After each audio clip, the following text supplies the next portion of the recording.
অশান্তিরে দাবানলে মজলুমানের হাহাকারে জাহিলিয়াতের আধার ঘোচাতে তৌহিদি ঝড় তোলো, তুমি ছাড়া নাই কোনো আলো। সালাম সালাম নবী হাজার সালাম তোমাকে, তুমি ধন্য করেছ হিরার আলোয় ধরাকে। বালাগাল উলা كشف الدجى بجماله حسنت جميع خصاله।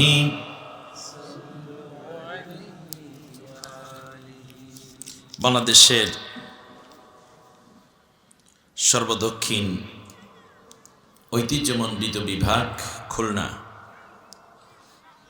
খুলনার ডুমুরিয়ায়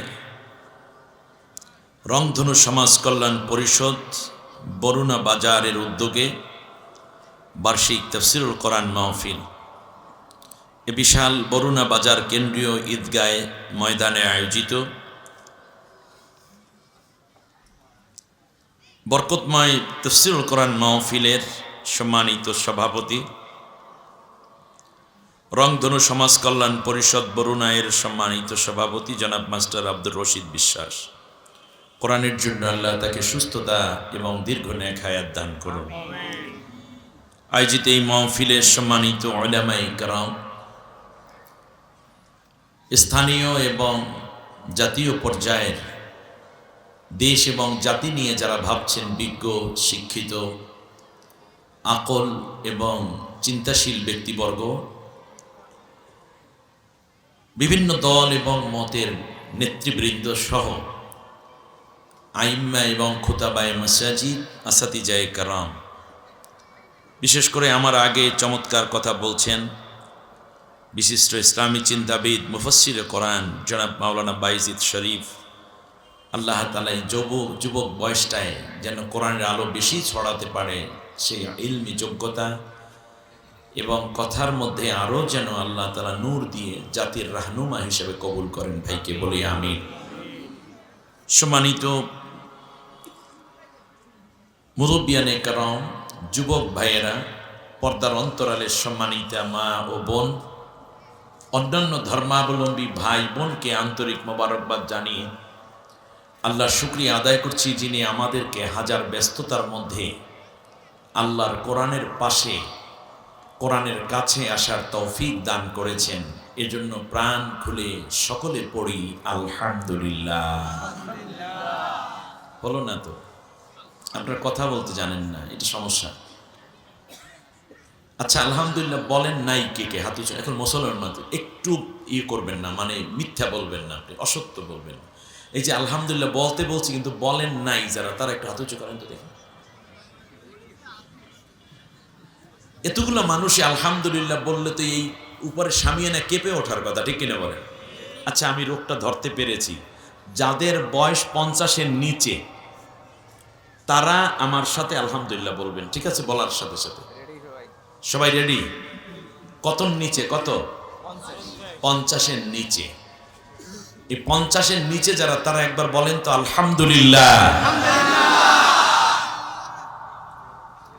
এ সাউন্ড কোথায় ছিল এতক্ষণ? না চেতাইলে কেউ চেতে না, এলে বাঙালির অভ্যাস। চেতাইয়ে দেবেন, দেখবেন জ্বালাইলে যে জ্বলবে আগুন, নিবেন হবে সমদে। এবার 50-এর উপরে যারা আছেন তারা বলবেন, দেখবেন বুড়া মানুষ কণ্ঠের আওয়াজ বাইরে গেছে এখন। 50-এর উপরে যারা, তারা একবার আলহামদুলিল্লাহ বলেন তো আলহামদুলিল্লাহ। দেখেন কোনটা ফার্স্ট হয়েছে, কোনটা? 50-এর উপরে আপনারা ফার্স্ট হয়েছেন। আচ্ছা, এই দুই গ্রুপ মিললে একবার পড়েন তো আলহামদুলিল্লাহ।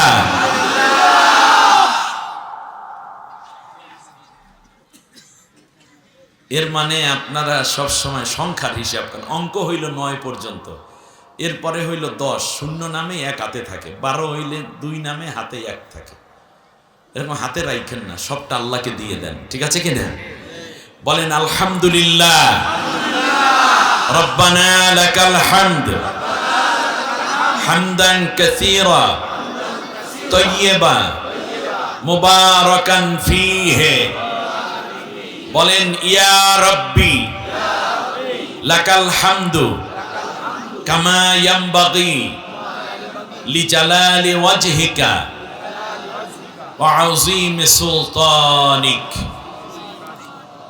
আমরা আল্লাহর প্রশংসা করে নিলাম, আল্লাহ আমাদের উপর খুশি হয়ে গেছেন, সুবহানাল্লাহ। আমি আপনাদেরকে 9 দফা কর্মসূচি দিয়ে যাব ইনশাআল্লাহ। কয় দফা? 9 দফায়। এই কোরআন সকলের কথা বলেছে, মানুষের কথা বলেছে, মোমেনের কথা বলেছে, কাফেরের কথা বলেছে, মুশরিকের কথা বলেছে, নারীর কথা বলেছে, শিশুর কথা বলেছে, বৃদ্ধের কথা বলেছে, রাজার কথা প্রজার কথা বলেছে, শাসকের কথা শাসিতের কথা বলেছে, আসামির কথা বলেছে, চোরের কথা কয় নেই কোরআনে? ডাকাতের কথা আছে না? জিনাকারের কথা আছে না? মদের কথা আছে না? মদ খাওয়ার জন্য বলছে না নিষেধ করেছেন? চোরকে চোর হওয়ার জন্য বলছে না শাস্তির জন্য বলেছে? আচ্ছা, খুনিদেরকে উৎসাহিত করেছে না খুনির বিচারের কথা বলেছেন? জেনা করতে বলেছেন না জেনা নিষেধ করেছেন? তাহলে বোঝা যায় যেই কথাগুলো নিষেধ আছে সেইগুলো আমরা করব না, আর যেইগুলো করতে বলেছেন আমরা সেইগুলো করব, ঠিক কিনা বলেন? কিন্তু এই করার ধারাবাহিকতা আবার ভিন্ন। যেমন কিছু কিছু আমল আছে ব্যক্তি করবে, কিছু কিছু আমল আছে পরিবার করবে, কিছু আছে সামাজিকভাবে করবে, কিছু আছে রাষ্ট্রীয়ভাবে করবে। কথা বুঝতে পেরেছেন? এখন রাষ্ট্র যারা চালায় তাদের উচিত রাষ্ট্রীয় আয়াতগুলো নিয়ে রাষ্ট্র চালানো, আর ব্যক্তিগত যারা আমরা আছি প্রজা, আমরা আমাদের ব্যক্তিগত আয়াতগুলো আমাদের ব্যক্তি জীবনে সেট আপ দিয়ে দেব। কথা বুঝে আসছে? আচ্ছা বলেন তো দেখি, আস-সারিকু ওয়াস-সারিকাতু ফাকতাউ আইদিয়াহুমা, চোর এবং চুন্নির হাত কেটে দাও। এখন বলেন তো দেখি, এই কাজটা কি ব্যক্তির কাজ না রাষ্ট্রের কাজ? ইয়েস।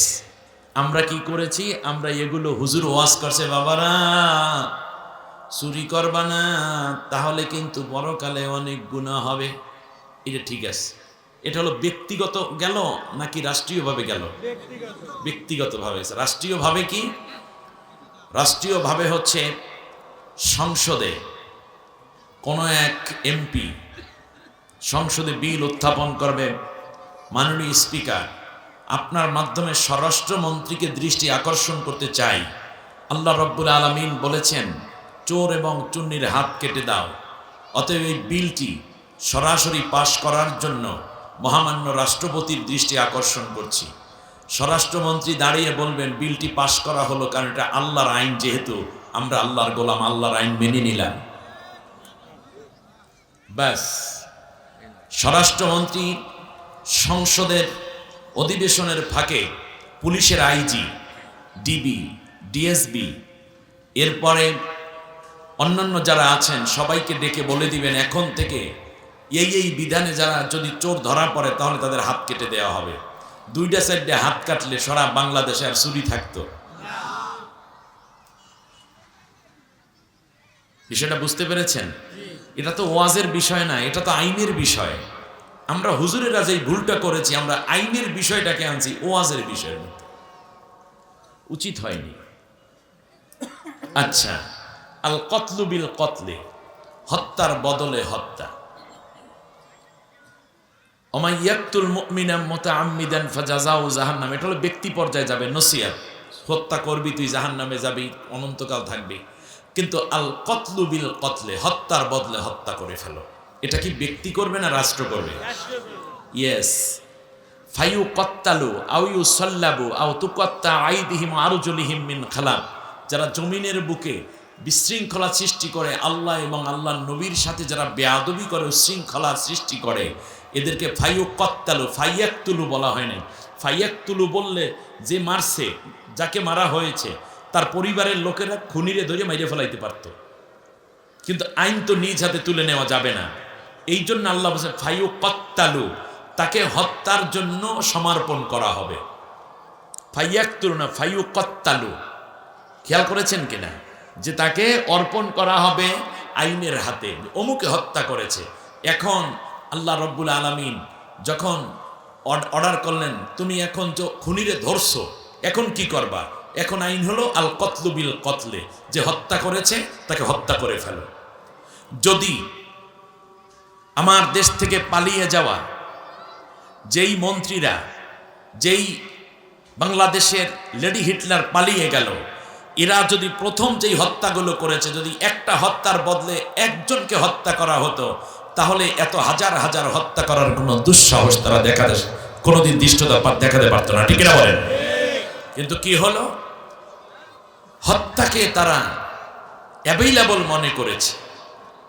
শুধু তাই না, এখনো মানুষ হত্যা হচ্ছে। যে হত্যা হচ্ছে, যাকে হত্যা করা হলো, যদি এই হত্যাকারীকে ধরে লোক সম্মুখে যদি একজনকে হত্যা করা হতো 1 ঘন্টার মধ্যে, হ্যাঁ হত্যা হয়েছে 1 ঘন্টার মধ্যে তারও ঘাড় উড়িয়ে দেওয়া হয়েছে প্রমাণ সাপেক্ষে, তাহলে আপনি দেখতেন কোনো মাতালও কোনোদিন হত্যা করার দুঃসাহস দেখাতো না। তার কারণ সে জানে হত্যার বদলে কি হয়, হত্যা হইতে হয়। শুধু তাই না, আপনি আসেন আয-যানিয়াতু ওয়াজ-যানি ফাজলিদু কুল্লা ওয়াহিদিন মিনহুমা মিআতা জালদা, জেনাকার জেনাকারিনীকে ধরে 100 বেত্রাঘাত করে দাও। আপনাদের এই এলাকায় কত মেয়ে আছে, কত বোন আছে, আপনার কত ভাতিজি আছে, ভাগ্নি আছে, আপনার স্ত্রী আছে, কারো মা আছে। যদি একটা জেনার বিচার হতো এই মাঠে, তার সাথে সাথে যদি হাজার হাজার মানুষে দেখতো যে ওরে বাবারে, যেই বাড়ি মারে চামড়া উঠে আসে চাবুকের সাথে, রক্তাক্ত হয়ে যাচ্ছে এই নারী এবং পুরুষ জেনাকারিনী, আপনি বলেন তো দেখি, কমপক্ষে ছেলে মেয়েদের কোনো ছেলে কি ইপ্রিজিং করার সাহস দেখাতো? দর্শন তো বহু দূরে। আর বিবাহিত যদি হয় তাহলে কোমর পর্যন্ত গাঢ়, চারদিক থেকে পাথর মেরে মগজ উড়াই দেওয়ার, বাঁচার কোনো অধিকার নাই। এইরকম একটা দুইটা বিচার যদি রাষ্ট্রে দেখানো যেত, তাহলে বলুন তো দেখি আর কোনো নারী ধর্ষিতা হতো? আর কখনো কি পরকীয়ায় কেউ লিপ্ত হতো না? তাহলে এইটা কি ওয়াজের বিষয় নাকি আইনের বিষয়? তাহলে আমরা আইনের বিষয়কে ওয়াজের বিষয় বানানোর কারণে কোরআনকে সম্মান করেছি, নাকি কোরআনের সাথে আরো অবমাননামূলক আচরণ করেছি? খালি মনে করেছেন আপনি ওই যে আবুল সরকার কোরআন অবমাননা করছে, বিষয়টা কিন্তু এরকম না। আমরা হুজুরেরাও কোরআন অবমাননা করে বসে আছি, যেইটা ছিল আইনের কিতাব আল ফুরকান। আল্লাহ তাআলা বলছেন লিতাহকুমা বাইনান নাসি বিমা আরাকাল্লাহ, আমি কোরআন নাজিল করেছি রাষ্ট্রের মধ্যে, মানুষকে তুমি বিচার ফয়সালা করবে এই কোরআন দিয়ে। নবী মক্কায় কোরআন পেয়েছেন কিন্তু বিচারের জায়গায় যেতে পারেন নাই, এই জন্য নবী মদিনায় চলে আসলেন, এসে আল্লাহর কাছে চাইয়া বিচারের জায়গায় বৈশা কোরআনকে বাস্তবায়ন পড়ার মাধ্যমে বুঝাইয়া দিয়েছেন এই হলো বাস্তব কোরআন। আর ওইটা ছিল তেলাওয়াতের কোরআন। আমরা এখনো তেলাওয়াতের কোরআন বানাই রাখলাম, মক্কি জীবনের মাদানী জীবনের একটা সুন্দর বাস্তব কোরআন দেখাতে পারলাম না। এখনো আমরা হুজুরেরা মনে করি বুজুর্গানে দিন, মাহবুবে সোয়ানি, কুতুবে রব্বানি, হাদিয়ে দাওরান, ওলিয়ে কামিল, পিরানে পীর দস্তগীর, আপনি কিচ্ছু হইতে পারেন নাই। তার কারণ এর চেয়ে বড় বড় উপাধি মক্কার কাফেরের আল্লাহর নবীকে আলামিন, সদিকুল আমিন, সদিকুল আস্তাক বড় বড় উপাধি দিয়েছে। যখন আল্লাহর নবী কোরআনের আইনের কথা বললেন, আবু জেল, আবু লাহাবরা, উতবা, সাইবেরা আল্লাহর নবীর উপর ঝাঁপিয়ে পড়লো, অত্যাচার করলো, হত্যা করার জন্য বারবার চেষ্টা করেছে। কিন্তু আল্লাহর নবী মক্কা ছেড়ে 13 বছর পরে মদিনায় হিজরত করে ইসলামী একটি রাষ্ট্র কায়েম করলেন, সেই মদিনার নাম হয়ে গেল সোনার মদিনা। তাহলে কোরআন কিসের কিতাব? এটা সুমা খেয়ে ধুয়ে দেব? আরে মিয়া হুজুর, আমরা তো কম না, আমিও তো 27 বছর ধরে খতিবগিরি করি। এখন বলুন তো দেখি, কত ওয়াজ করলাম চুরির বিরুদ্ধে, বলেন দেখি মসজিদের চোরও কি বন্ধ হয়েছে? মুসলমানদের সবচেয়ে পবিত্র জায়গা তো মসজিদ, নেই এর চেয়ে পবিত্র জায়গা তো নেই। মসজিদের মধ্যে লেখা থাকে জোতা চোর থেকে সাবধান। এই জাতির ভাগ্য কিভাবে পরিবর্তন হতে পারে? আর একটা খুঁটির সাথে লেখা, এই মসজিদে কিন্তু জোতা চুরি হয়, নিজ দায়িত্বে জোতা রাখুন। বেশ ভালো। সামনে গিয়ে লেখা, জোতা চুরি হইলে মসজিদ কর্তৃপক্ষ দায়ী থাকিবে না। বাপ বাপ বাপ, আরেকটু সামনে লেখা একটা ভালো কথা, ইমাম সাহেবের ঠিক পিছনের কাতারে খুঁটির সাথে ঝুলাইয়া রাখছে টিনের মধ্যে লেখা যে 2 জোতা 2 বাক্সে রাখেন তাহলে চুরি হবে না।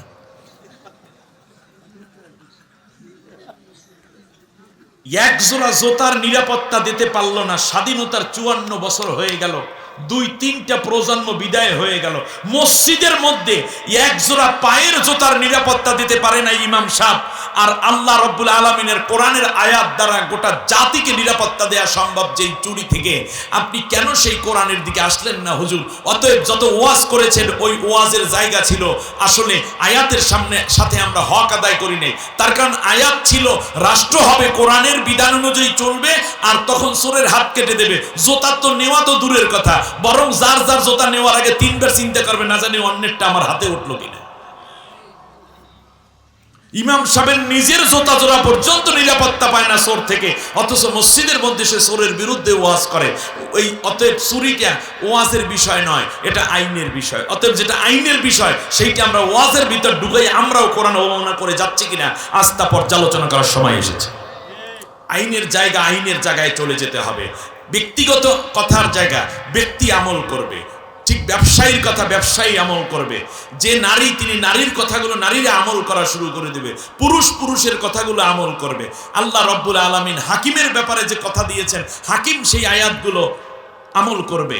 আল্লাহ তাআলা সংসদে যে আয়াতগুলো দিয়েছেন সংসদীয় ভাবে তারা এই বিষয়গুলো পার্লামেন্ট মেম্বারেরা সেইগুলো বাস্তবায়ন করবে। বিষয়টা তো এইরকম হওয়ার কথা ছিল, কিন্তু আমরা কি করলাম? কোরআনটাকে কোনো জায়গায় এস্টাবলিশ করলাম না, শুধুমাত্র নামাজের মধ্যে তেলাওয়াত করি, রুকু করি আর সেজদা করি।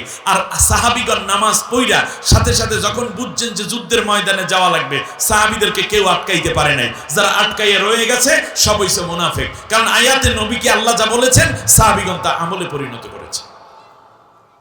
আমরা আজকে কোরআনের এই আয়াতগুলো শুনবো শোনার জন্য না আমলের জন্য? সবাইকে আল্লাহ কবুল করুন, বলি আমিন। 9টা কাজ করব। কয়টা? কাগজ কলম থাকলে লিখে নেবেন, কাগজ কলম না থাকলে মোবাইল আছে সেভ করে নেবেন। বর্তমান সময়ে মোবাইলে পর্যাপ্ত, এমনকি বাটন সেটেও অনেক সময় অডিও রেকর্ড নেওয়া যায়, আর অ্যান্ড্রয়েড সেট হলে তো আরো ভালো। তৃতীয় হচ্ছে এটাও নাই, আপনি একেবারে হৃদয়ের খাতায় স্মৃতির কলমে খোদাই করে লিখে নিয়ে যাবেন, যাতে করে কখনো ভুলে না যান, মনে থাকবে। আমার সাথে পড়েন, আউযু বিল্লাহি মিনাশ শাইতানির রাজীম, বিসমিল্লাহির রহমানির রহিম। বিতাড়িত অভিশপ্ত শয়তানের ওয়াসওয়াসা থেকে আল্লাহর আশ্রয় চাই। কার আশ্রয়? পরম করুণাময় অসীম দয়ালু আল্লাহর নামে শুরু করছি। التائبون العابدون الحامدون السائحون الراكعون الساجدون الآمرون بالمعروف والناهون عن المنكر والحافظون لحدود الله وبشر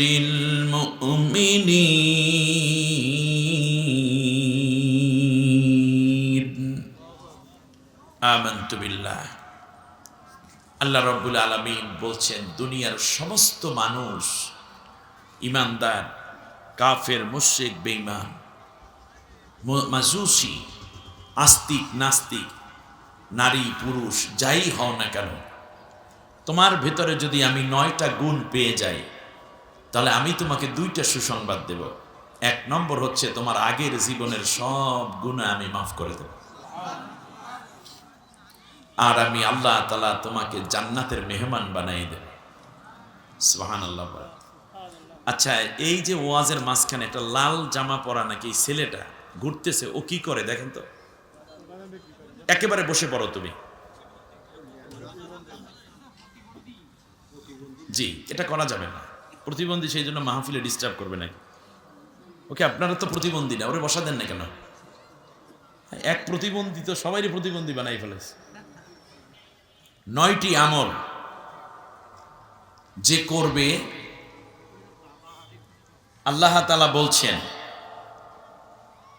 তার জীবনের আগের সব গুনাহগুলো মাফ হয়ে যাবে। আপনারা এই গুনাহ মাফ চান? সবাই গুনাহ মাফ পেতে চান? কে কে চান আজকের থেকে আপনার গুনাহগুলো সব মাফ হয়ে যাক? দুইটা হাত উঁচু করে আল্লাহকে দেখান। আল্লাহ তুমি কবুল কর। হাত উঁচু করে রাখেন, আল্লাহ একটু দেখুক। এ আল্লাহ তুমি আমাদেরকে মাফ করে দাও। সবাই বলে না আমিন, আরো জোরে বলে না আমিন। ব্যাস, এটাই তো আমরা চাই। আমার গুনাহ না থাকুক, এটা আমরা চাই, সবাই চাই, ঠিক না? আপনি কি চান আজকের থেকে যে কোনো সময় ইন্তেকাল হলে আমরা যেন জান্নাতি হয়ে যেতে পারি? এটা কি চান? সত্যি বেহেশতে যেতে চান সবাই?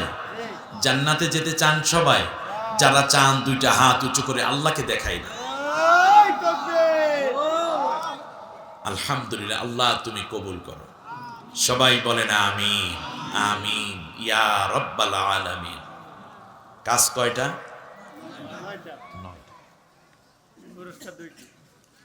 পুরস্কার দুটি। আল্লাহ যেন আমাদেরকে এই কাজ এবং পুরস্কারে ধন্য হওয়ার তৌফিক দান করেন। 1 নম্বর হচ্ছে, তুমি অনেক গুনাহ করেছ।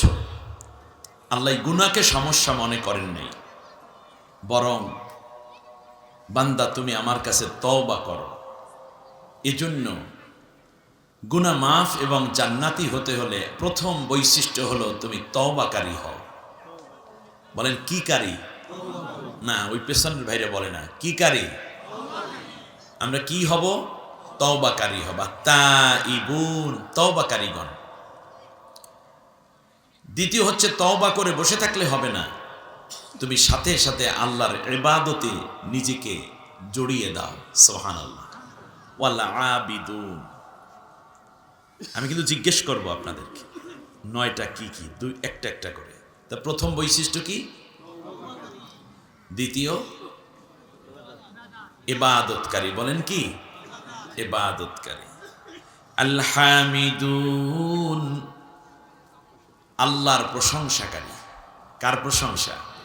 উঠতে বসতে চলতে ফিরতে প্রশংসা করব কার? আলহামদুলিল্লাহ, আমার আল্লাহ আমাকে কত দিয়েছেন। আল্লাহর প্রশংসা করবেন, আল্লাহর ভুল ধরবে। আল্লাহর ভুল ধরা কি কোনো ইবলিসেরও কাজ না, ঠিকই না বলে? হ্যাঁ, তো বাংলাদেশে একটা মানব কুলে জন্মানো ইবলিস আর ছিল, এখন জেলের মধ্যে আটকা পড়ে গেছে। ওর নাম কি? আবুল সরকার। ওর আছে কোনো দরকার এই দেশে? বলে সরকারের ভিতর সরকার থাকা দরকার আছে? আপনি খেয়াল করুন, সে বলছে তো তোমার মতো আরো 100-200 আল্লাহ হইলে অসুবিধা কি ছিল? তুমি না হয় বড় আল্লাহ হইতে। বহুত্ববাদের কয় সব বোঝো, এটা তো বোঝো না, না জানি কি যেন এইরকম একটা, মানে আল্লাহকে নিয়ে। আর এই আহাম্মক কি বলে? গাধা কি গাছে ধরে? সে বলতেছে কুল আউযু বিরাব্বিন নাস মালিকিন নাস ইলাইহিন নাস। আর নাস শব্দের অর্থ মানুষ। নাস অর্থ কি? মানুষের নামে আল্লাহ একটা সূরা নাজিল করেছেন। নাসের মাদ্দা হলো উনাসুন। উনাসুন শব্দের অর্থ হলো ভয়, নাসিয়া। আল্লাহ বলছেন ফানাসিয়া আদম, আরে আমি যে বলছিলাম আদমকে গাছের ফল খাইও না, ওইটা ও ভুইলা গেছিল। তা নাস শব্দ থেকে নাচানাচি করা নাকি মানুষ? এটা তো আরবি শব্দ। কত বড় গাঞ্জাখোর হইতে পারে, কত বড় মূর্খ হতে পারে, কত বড় বেয়াদব বলে। কোরআনের কিচ্ছু জানে না এরা, একটা আরবি ইবারত জানে না। ও কোনোদিন কোরআন ঠিক মতো পড়তে পারবে না। ও আলহামদুলিল্লাহ আমার মক্তবের এই নুরানি ছেলের সামনে পড়ুক, পারবে না। সে হয়ে গেছে এখন আল্লাহ নিয়ে, নবী নিয়ে, কোরআন নিয়ে সে সমালোচনা করে। এরকম বেয়াদবদেরকে উপযুক্ত শাস্তি দেওয়ার জন্য আমরা আহ্বান করছি। খেয়াল করো, সেখান থেকে শয়তানের পক্ষেও তো 2-1টা থাকে, অসুবিধা কি? মিনাল জিন্নাতে শয়তান। এই শয়তান কয় প্রকার? 2 প্রকার। মিনাল জিন্নাতি ওয়ান নাস, ওইটার মধ্যেই আছে জিন শয়তান আর মানুষ শয়তান। তাই ওই জিন শয়তানগুলো এটার সাথে মানুষ শয়তান। এবার খেয়াল করুন, তাহলে এখন কয় খালি আল্লাহ কয় নাচতে কইছে, তার নাচবেই এই জন্য কোরআনের সূরা নাচ বাইর করেছে। তো নাচ অর্থ কি? মানুষ। তা আমরা আরবি দিয়ে কই দিয়েছি পরে ধৈর্য গান পেশগু খাজাবর খা যা, তো কি হয়? কথা বোঝেন না? দিয়ে দিছি যাওয়াটা। তুই এখন বৈশা বৈশা গান পেশগু খাজাবর খা।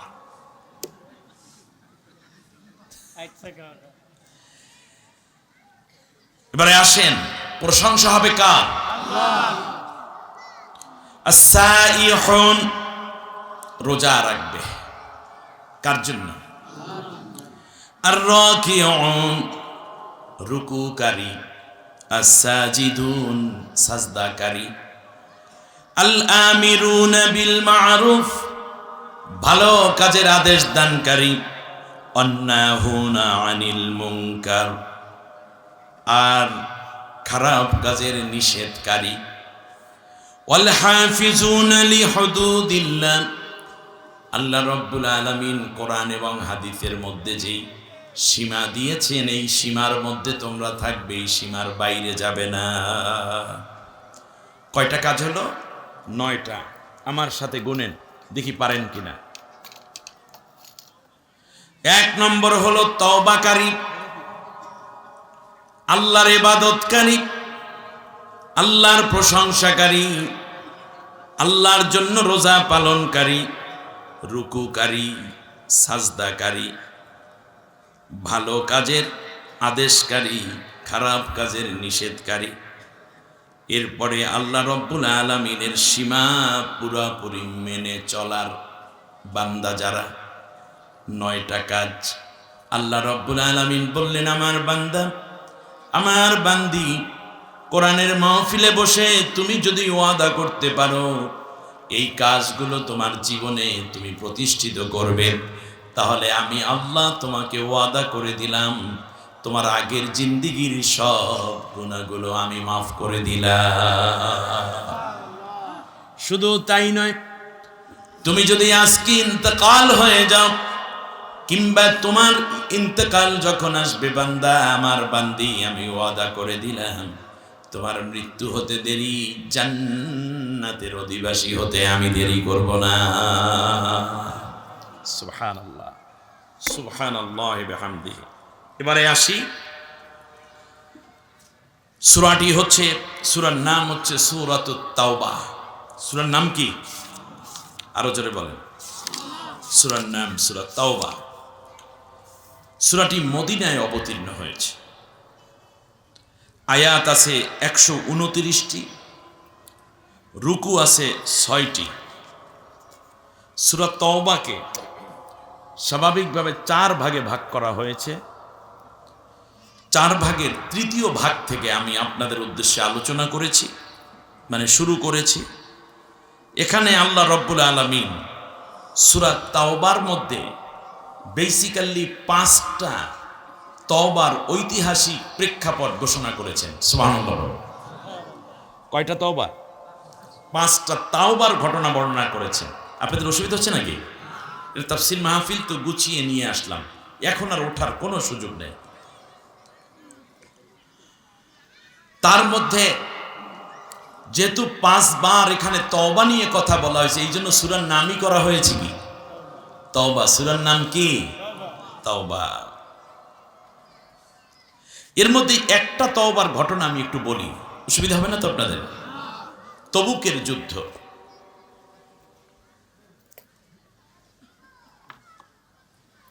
এই তবুকের যুদ্ধে রাসূল সাল্লাল্লাহু আলাইহি ওয়াসাল্লাম সাহাবীদেরকে জড়ো করলেন। সাহাবীগণ যুদ্ধে চলে গেলেন। প্রায় 1 মাস ব্যাপী তবুকের প্রান্তরে রইলেন, কিন্তু কোনো যুদ্ধ হলো না। হিরাক্লিয়াস, মদিনার মুনাফিক, মক্কার মুশরিক সবাই মিলে এত চেষ্টা করলো, মুসলমানদেরকেও আক্রমণ করতে পারছে না, আর মুসলমানরা তো আগে আক্রমণ করবেই না, সুবহানাল্লাহ। মুসলমানগণ কখনো আগে আক্রমণ করে না, আক্রমণ শিকার হলে তার জবাব দেয়। একটা পর্যায়ে প্রচন্ড ঝড় শুরু হলো, শুনতেছেন না আপনারা মনে হয়? প্রচন্ড ঝড়। তবুকের যুদ্ধের এই প্রান্তে মুসলমানদের তাবু, ওই প্রান্তে রয়েছে বড় রকমের যুদ্ধবাজদের 30,000 সৈন্যের বিশাল বহর। হঠাৎ ঝড়ে 1 মাস পর 30 দিন পরই ঝড়ে কাফেরদের তাবু উড়ে গেছে। সব খাবার দাবার, উট দুম্বা বকরি ভেড়া ঘোড়া যা এনেছে সবগুলো লন্ডভন্ড হয়ে গেছে। খাবারে প্রচুর পরিমাণ বৃষ্টিতে ভিজে এগুলো তছনছ হয়ে গেছে। এমনিতে 5-6 জন মারা গেছে, অনেক আহত হয়েছে। আরবের ঝড় আপনারা তো বোঝেন, প্রচন্ড ঝড়ে সব এলোমেলো হয়ে গেছে। শেষ পর্যন্ত এই যুদ্ধের নেতৃত্বেও ছিলেন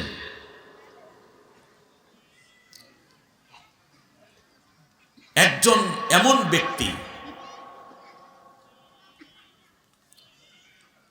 যিনি পরবর্তীতে ইসলাম গ্রহণ করেছিলেন, খালিদ বিন ওলীদ।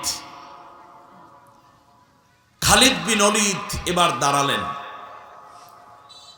বৃষ্টি থেমে গেল, ঝড় থেমে গেল।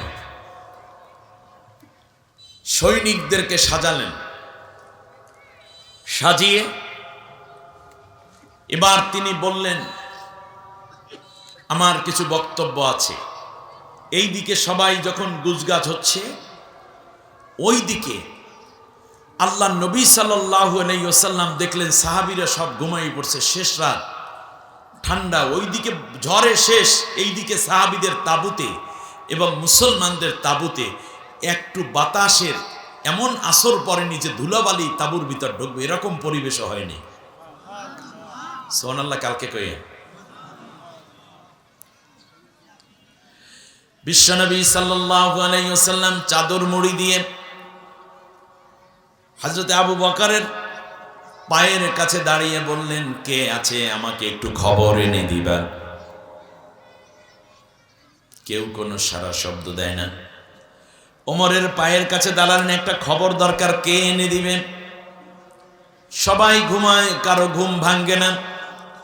বিশ্বনবী সাল্লাল্লাহু আলাইহি ওয়াসাল্লাম এবার বললেন, আর একজন সাহাবী, তার নাম ছিল হুযায়ফা রাদিয়াল্লাহু আনহু। নাম কি? হুযায়ফা। হুযায়ফা রাদিয়াল্লাহু তাআলা আনহুর সামনে গিয়ে আল্লাহর নবী বললেন, কে আছে আমাকে একটু জরুরি খবর এনে দিবে। হযরতে হুযায়ফা উঠে বসে পড়লেন, দাঁড়ায় গেলেন, বলল, ইয়া রাসূলুল্লাহ, আপনি আমাকে খবর দেন। কি খবর আনবো আমাকে বলুন, আমি এনে দিতে পারবো। সুবহানাল্লাহ। বলল যে ওপারে কি হয়েছে, আমাকে একটু খবর এনে দিতে পারবা? যুদ্ধ হয় নাই, কিছুই হলো না, অথচ 30,000 সৈন্যের মধ্যে একজন মুসলমান ঢুকে পড়ার জন্য নির্দেশ আল্লাহর নবীর। হযরতে হুযায়ফা রাদিয়াল্লাহু আনহু বললেন, নবী আমি পারবো, আমাকে দোয়া করে দেন। সুবহানাল্লাহ। হযরতে হুযায়ফা যাচ্ছেন, পেছনের দিকে তাকিয়ে বলল, ইয়া রাসূলুল্লাহ, আমার কেমন কেমন যেন ভয় হয়। আল্লাহর নবী হযরতে হুযায়ফার বুকের মধ্যে হাত রেখে বললেন, আল্লাহ তুমি আমার হুযায়ফার বুকের মধ্য থেকে সব ভয় এবং সব ধরনের আশঙ্কা তুমি দূর করার, বুকটার মধ্যে সাহস এবং শক্তি দিয়ে ভরপুর করে দাও। মুসা আলাইহিস সালাম যখন ফিরআউনের দরবারে যাচ্ছিলেন, তখন ঠিক এই কথাটাই বলতেছিলেন, আল্লাহ আমার ভয় লাগে, রব্বিশরাহ লি সদরি ওয়া ইয়াসসির লি আমরি। আল্লাহ তুমি আমার বক্ষকে ইশরাহ করে দাও। আল্লাহ আমার বুকের ভিতর যত ভয় আছে সব দূর করে দাও। আমি ফিরআউনের কাছে যাচ্ছি, তোমার নির্দেশ, ইযহাব ইলা ফিরআউন ইন্নাহু তাগা, তোমার হুকুমে আমি যাচ্ছি, কিন্তু বুকটা দূর দূর করতেছে। আল্লাহ তাআলা বললেন, যাও, আমি তোমার বুকের সমস্ত ভয় দূর করে দিলাম। এটা বলছেন মুসা আলাইহিস সালামের ব্যাপারে। রব্বিশরাহ লি, মুসা আলাইহিস সালাম ভয় দূর করার জন্য আল্লাহর কাছে সাহায্য চান। আর আমার নবীকে আল্লাহ তাআলা সাহায্য চাওয়ার আগেই আল্লাহ তার ভয় দূর করে সাহসী এবং শক্তিমান পুরুষ বানিয়ে দিলেন। যেমন আল্লাহ রাব্বুল আলামিন বলেন, আলাম নাশরাহ লাকা সাদরাক ওয়া ওয়াদা'না আনকা ওয়িজরাক। আমি কি তোমার বুকের সমস্ত ভয় দূর করে দেই নাই? সুবহানাল্লাহ বলেন।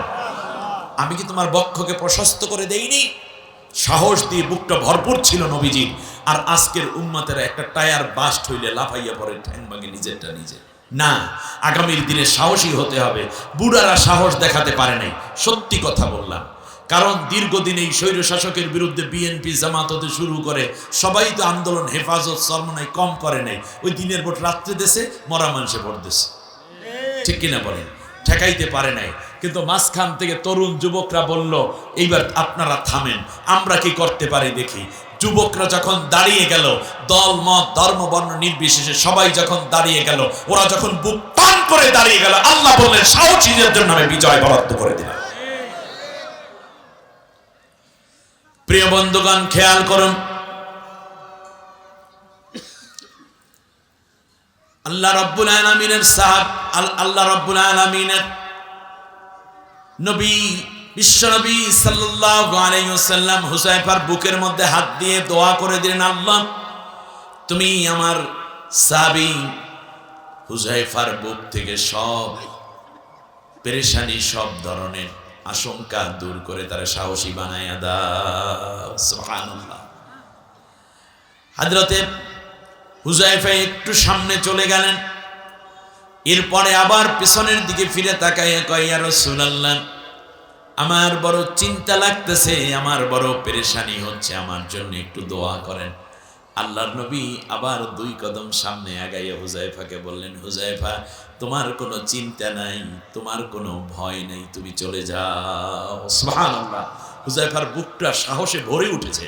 সুবহানাল্লাহ। এবার আল্লাহর নবীর কাছে জিজ্ঞেস করলে, ইয়া রাসূলুল্লাহ, ভয় নাই, দুশ্চিন্তা নাই, লা খাউফাকা ওয়ালা তাহজানাক। ও হুযায়ফা, তোমার জন্য কোনো ভয় নাই, কোনো হুজনুন নাই, সব কিছু থেকে আল্লাহ তোমাকে মুক্ত করে দিলেন। হযরতে হুযায়ফা বললে, ইয়া রাসূলুল্লাহ, এটা কি শুধু দুনিয়ার জন্য নাকি আখিরাতের জন্য? আল্লাহর নবী বললেন, তোমার জন্য ভয় নাই, কোনো দুশ্চিন্তা নাই, দুনিয়ায় নাই, কোনো আখিরাতেও ভয়। সুবহানাল্লাহ। দেখছেন চান্সটা কিভাবে লইয়া লইল? হ্যাঁ, হুযায়ফা রাদিয়াল্লাহু তাআলা আনহু চলে গেলেন। খালিদ বিন ওয়ালিদ, খেয়াল করুন, এমন একটা অবস্থার মধ্যে পড়ে গেলেন, সারিবদ্ধভাবে সৈনিকেরা সেজে আছে, বসে আছে, জরুরি একটা ঘোষণা দিবে। হঠাৎ করে খালিদ বললেন, আমার ভয় হচ্ছে, এখানে মুহাম্মাদের কোনো লোক আছে মনে হয়। কারে কয়? সতর্কতা। আমার মনে হয় কয়েল আছে, সরাই দিন, আমার শ্বাসে কষ্ট হয়। আসলে সরাই দিন, একেবারে সরাই দিন। খেয়াল করুন, হযরতে হুযায়ফা রাদিয়াল্লাহু তাআলা আনহু তিনি ভীত হন নাই, ডরান নাই, ভয় পান নাই। এই জন্য খালিদ বললেন, তুমি একটা কাজ করো, তোমার পাশের জনার পরিচয় নাও। যেমন এই দিক থেকে পরিচয়, এই দিকে আসতেছে, খেয়াল করছেন? পারস্পরিক পরিচয় হচ্ছে, সারিবদ্ধভাবে সৈনিকরা বসা। আমার নাম আব্দুর রহিম, আমি 13 নম্বর ব্যাটালিয়ন, আমার এই সৈনিক নাম্বার 1703। এমনি করে করে বলে, নাম বলে, নাম বলে। মনে করেন আমি হুযায়ফা, হুযায়ফা রাদিয়াল্লাহু তাআলা আনহু তৃতীয় কাতারে বসা, তার 2 পাশেও সৈন্য আছে, সামনে আছে, পিছনে আছে। উনি কি করবে? ওনার তো নাম জিজ্ঞেস করতে হবে নাকি? এই জায়গায় যখন আসছে, যেমন ভাই যখন পরিচয় দিল, এই ডান পাশে যখন তোর হুযায়ফা জিজ্ঞেস করতেছে তার পাশে জনকে, উনি পরিচয় দেওয়ার আগেই হুযায়ফা, এই তুমি মুহাম্মাদের তাবু থেকে আসছো না? তা আমরা, আমার নাম বশিরুল্লাহ, আমি এলাম এই 67 নম্বর ব্যাটালিয়ন থেকে আসছি, আমার সিরিয়াল হইল 783। ও তাই তুমি? হ্যাঁ, হ্যাঁ হ্যাঁ হ্যাঁ বুঝতে পারছি, খামাখা তো খালিদ বলে নাই, তুমিই তো সেই। আরে না আমি আনতাছি আমার নাম হয়েছে খাইরুল ইসলাম। আচ্ছা ঠিক আছে, সামনে চলে আসবে। নিজের পরিচয় দেয়নি। সুবহানাল্লাহ। না আপনাদের সাথে ওয়াজ করে মজা পাইলাম না। আপনি দেখছেন নিজে মিথ্যাও বলে নাই, মানে মোস্তানি কইরা জিততে গেছে। নিজের পরিচয় দেবে দূরে, অন্যের পরিচয় সে নেয়, তুমিই তো সেই। আর এই দিকে তাহলে তুমি মনে হয় না, আর কেউ জিজ্ঞাসা করেন তোমারটা বলো, এই সাহস তো আর কারণে। সে যেই মানে একটা ভাব দেখাইছে, চলে গেছে। এখন বলতেছে শোনো সৈনিক বৃন্দ, আমাদের ইতিমধ্যে 10 জন নর্তকী মরে গেছে, মদের বোতল ভাঙ্গে গেছে, আমাদের চাউল ডাল তেল মরিচ আটা ময়দা জব যা আনছিলাম সবগুলো পানিতে লন্ডভন্ড হয়ে গেছে, ভাসে গেছে সব, তাঁবুগুলো উড়ে গেছে, বহু সৈন্য আহত হয়েছে, কেউ কেউ নিহত হয়েছে। এই মুহূর্ত থেকে আর দেরি করবা না, 1 ঘন্টার মধ্যে রাত পোহাবার আগে সমানে দৌড়াবা, একেবারে নিজের এলাকায় চলে যাবা, পিছনে ফিরে আর কেউ তাকাবা না, সবাই দৌড়। হযরতে হুযায়ফা রাদিয়াল্লাহু তাআলা আনহু দেখলেন যে এই ঘটনা, তো সেনাপতির যেই ঘোড়াটা খুব দামি, অনেক দামি ঘোড়া, উঁচু এবং কালো, কপালে সাদা চমক, লেজের মধ্যে সাদা পশমের চমক, চমক বলেন না কি বলেন, হ্যাঁ এরকম। শেষ পর্যন্ত দেখা গেল যে ওই ঘোড়াটার পিঠের উপরে সওয়ার হয়েছে হুযায়ফা, ঘোড়ার কানের কাছে মুখ নিয়ে বলতেছে, ঘোড়া এক দৌড়ে আমাকে মুহাম্মদুর রাসূলুল্লাহর কাছে নিয়ে যাবি, কোথাও থামবি না। ঘোড়ায় চাবুক দিয়ে দেওয়ার আগেই লাগাম ধরে টান দিয়ে যখন ঢিল দিলেন, ঘোড়া দিছে দৌড়, এক দৌড়ে রাসূল সাল্লাল্লাহু আলাইহি ওয়াসাল্লামের কদমে হাজির। নবীও তাঁবুর ভিতরে না, তাঁবুর বাইরে চাদর মুড়ি দিয়ে দাঁড়িয়ে আছে। সুবহানাল্লাহ।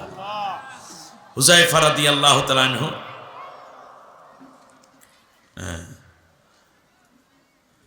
হুযায়ফা রাদিয়াল্লাহু তাআলা আনহু গিয়ে আল্লাহর নবীর সামনে হাজির হয়ে গেলেন। হুযায়ফাকে আল্লাহর নবী চাদর দিয়ে জড়াইয়া নিলেন, নিয়ে ঠান্ডা শরীর হুযায়ফা, নবীজি সাল্লাল্লাহু আলাইহি ওয়াসাল্লাম কম্বল মুড়ি দিলেন। কিছুক্ষণ পর হুযায়ফা রাদিয়াল্লাহু তাআলা আনহু নবীর শরীরের তাপে তার শরীরের গরমটা ঠান্ডাটা অনেকটা কমে গেছে। এবার আল্লাহর নবী বললেন, হুযায়ফা কি খবর বলো। বলল যে ইয়া রাসূলুল্লাহ, ঘটনা হইল ওরা এখন সমানে দৌড়ের উপরে আছে, আমরা এখন আক্রমণ করলে সবগুলারে শেষ করে দিতে পারি, করবেন কিনা। বলল যে না দরকার নাই, ওরা ওদের উপরে আল্লাহ নিজেই প্রতিশোধ নিয়েছে, আপনি যদি আল্লাহর পথে যান সাহায্য করবেন কে? আল্লাহ। ওয়াকানা হাক্কান আলাইনা নাসরুল মুমিনিন, মুমিনদেরকে সাহায্য করা আমি আল্লাহর উপরে আবশ্যক করে নিয়েছি। সুবহানাল্লাহ। আপনি দেখছেন না কত নির্যাতন, কত অত্যাচার যারা করলো, আজকে যাদের উপর অত্যাচার করা হলো তারা ঠিকই ঘাড় সোজা করে বুক টান করে দাঁড়িয়ে আছে এই জমিনে কোরআন বুকে ধারণ করে, আর যারা অত্যাচার করেছে 14 গোষ্ঠী সহ পালিয়ে যেতে বাধ্য হয়েছে। আল্লাহ রাব্বুল আলামিন বলেন, শোনো, এই ধরনের জালেমরা যেই দিন পৃথিবী থেকে বিদায় হয়ে যায় সেই দিন কেউ কান্না করে না, আফসোস করে না, জমিনের কেউ আফসোস করার মতো কোনো পরিবেশও থাকে না। ফামা বাকাত আলাইহিমুস সামাউ ওয়াল আরদু ওয়া মা কানু মুনজারিন। বেগম খালেদা জিয়ার জন্য, তিনি ভীষণ অসুস্থ অবস্থায় আছেন হাসপাতালে, কই তিনি তো পালিয়ে যাননি। আমি আজকের থেকে নিয়ে অবজারভেশন করলাম, বাংলাদেশের এমন কোনো আলেম নাই, এমন কোনো রাজনৈতিক দল নাই, এমন কোনো নেতৃবৃন্দ নাই, এমন কোনো ছাত্র সংগঠন নাই যারা এই নারীর জন্য দোয়া করছেন না, ঠিক না বলেন? এর মানে তিনি যে মহিয়সী, তিনি যে আপসীন। আমি প্রত্যেকটা মাহফিলে দোয়া করছি, তার কারণ দুইটা কারণ। 1 নম্বর, তিনি দেশকে প্রচন্ড ভালোবাসতেন এবং আপসীন, তিনি ইসলামপন্থীদেরকে ভালোবাসতেন, আলেম ওলামাদেরকে সম্মান করতেন, ইসলামী রাজনৈতিক নেতৃবৃন্দকে যথেষ্ট পরিমাণ সম্মান দিয়েছিলেন তিনি। এক। দ্বিতীয় হচ্ছে তিনি এই মুহূর্তে খুবই দরকার, আমি এখানে 2 মিনিট সময় নিচ্ছি, খুবই দরকার। তার কারণ আমি খুব খোলামেলা কথা বলি, অসুবিধা হচ্ছে না তো আপনাদের? শুনুন, যেই ভালো সেই ভালোটুকু বলাই আলেম ওলামাদের উচিত, যেটা খারাপ সেটা খারাপ বলে স্বীকৃতি দেওয়া আলেমদের উচিত। এই জায়গায় গোপন রাখছেন মানে আপনি একটা বদমাইশ মার্কা আলেম। শুনুন, আমি যতটুকু দেখতে পেয়েছি, আমার বয়স তো 50+ হয়ে গেছে, কম তো দেখলাম না, মোটামুটি আল্লাহ যতটুকু দেখার তৌফিক দিয়েছে। এবার শুনুন, যেটা দেখেছি এই মুহূর্তে জামাতে ইসলামীর আমিরের কথা শুনে জামাতের লোকেরা, ঠিক না? চরমনার পীর সাহেবের কথা শুনে চরমনার মুরিদেরা, এনসিপির কথাগুলো শুনে এনসিপির পোলাপাইনি, এরপরে বিএনপির কথা শুনে বিএনপির নেতাদের কথা শুনে বিএনপির লোকেরা, কিন্তু আবার হেফাজতের আমিরের বা নাইবে আমিরের কথা শুনে হেফাজতের লোকেরা, এরকম যার যার দলের কথা নেতার কথা তারা শুনে, কিন্তু সবাই একজনের কথা শুনতে বাধ্য এবং সবাই একজন মানুষকে সম্মান করে এবং তিনি যেটা বলবেন সেইটা তারা মেনে নিতে বাধ্য হবেন কিংবা রাজি হবেন, সেই মাত্র একজন মানুষটাকে, সেই একজন মানুষের নাম বেগম খালেদা জিয়া। তিনি যদি আমিরে জামাতকে ডেকে বলেন, চরমনাই পীরকে ডেকে বলেন, হেফাজতকে ডেকে বলেন যে আপনারা এইটা করবেন, এটা করবেন না, এইভাবে যাবেন, এইভাবে যাবেন না, আমার বিশ্বাস সমস্ত রাজনৈতিক দলের নেতৃবৃন্দ বেগম খালেদা জিয়াকে প্রধান ব্যক্তি হিসেবে মেনে নিতে রাজি হবেন। এমন একজন মুরব্বী, এমন একজন দায়িত্বশীলা, আমরা দোয়া করছি আল্লাহ যেন তাকে নেক হায়াত দান করেন। বাংলাদেশের বর্তমান প্রেক্ষাপটে বেগম খালেদা জিয়ার প্রয়োজন 100-তে 100। আমরা দোয়া করি আল্লাহ তাআলা যেন তাকে সুস্থ রাখেন।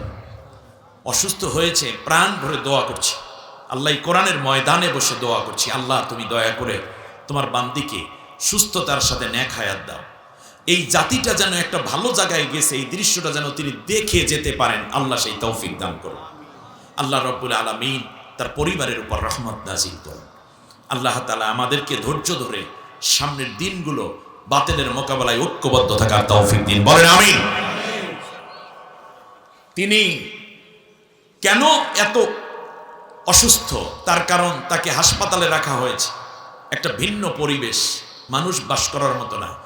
40 বছর পর্যন্ত স্বামীর ঘরে হাজার স্মৃতি, সেখান থেকে তাকে এক কাপড়ে বের করে দেওয়া হয়েছে। একটা ছেলে মারা গেল, আর একটা ছেলেও মেরে ফেলার অবস্থায় ফেলে দিয়েছে। মা হয়ে এত কষ্ট সহ্য করেছেন, আমার মনে হয় সেই কষ্টগুলো আজকে তাকে তিল তিল করে একটি জায়গায় নিয়ে যাচ্ছে। আমরা দোয়া করি আল্লাহ যেন তাকে সুস্থ করে আমাদের মাঝে ফিরে আসার তৌফিক দান করেন। মনে রাখবেন, আমি যা দেখলাম, একটুকু অসুস্থতার কারণে আমার জাতির মধ্যে যত আবেগ, যত কষ্ট, সমস্ত আলেম ওলামা, মসজিদের ইমাম, খতিব, হাফেজ থেকে শুরু করে সব দল মতের, আর একজন নারী চলে যাচ্ছে, চলে গেছে, এত মায়া, তার স্বজন হারানোর এত বেদনা, ওপার যাওয়ার পরে এই এলাকায় কাঁদছেন কে কে দেখিতে একটু? কেউ না। সবাই কি ইন্নালিল্লাহ পড়ছেন না আলহামদুলিল্লাহ পড়ছেন? আলহামদুলিল্লাহ যারা পড়ছেন তারা একটু হাত দেখান যদি কেউ, কয়জন আছে? এই দেখেন, ওই দেখেন নফল নামাজও পড়ছে, এসব আলহামদুলিল্লাহর গুরু। গোটা বাংলাদেশ তাকে ঘৃণা করেছে, ঠিক কিনা বলে? আমার বন্ধুগণ খেয়াল করুন, কষ্ট হচ্ছে আপনাদের। সূরা তাওবা কেন নাজিল হলো সেইটা বলতেছি। আল্লাহর নবী, বিশ্ব নবী সাল্লাল্লাহু আলাইহি ওয়াসাল্লাম ফিরে আসলেন। সকালবেলা ওদের তাঁবুর মধ্য থেকে মজার ব্যাপার দেখুন, ওরা দেখতেছিল উট, দুম্বা, বকরি, ভেড়া সব মরে গেছে। সকালবেলা বিশ্বনবী গিয়ে দেখলেন উটগুলা দাঁড়ায় রয়েছে, দুম্বাগুলা নাচানাচি করে, ভেড়াগুলা দৌড়াদৌড়ি করে, বকরিগুলাও দৌড়াদৌড়ি করে। বকরির বাট থেকে শিশু তার বাচ্চা দুধ পান করতেছে। আল্লাহর নবী এখানে প্রচুর পরিমাণ গনিমতের মাল পাইলেন, এইগুলো নিয়ে মদিনায় চলে আসলেন। মদিনায় আসার পরে মসজিদে নববীর সামনে গনিমতের মাল স্তূপ দেয়া হলো।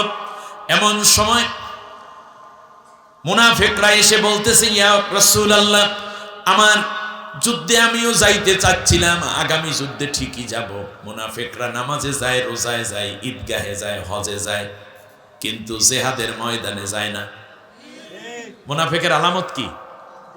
সে সব জায়গায় যায় কিন্তু জিহাদের ময়দানে যায় না। আর ইমানের পরীক্ষার জায়গাটা হলো জিহাদের ময়দান। যারা কোরআনের আইন প্রতিষ্ঠার জন্য বাতিলের মোকাবেলায় ময়দানে যায় না, তারাই মুনাফিক। আর যারা বিরোধিতা করে তারাই কাফের।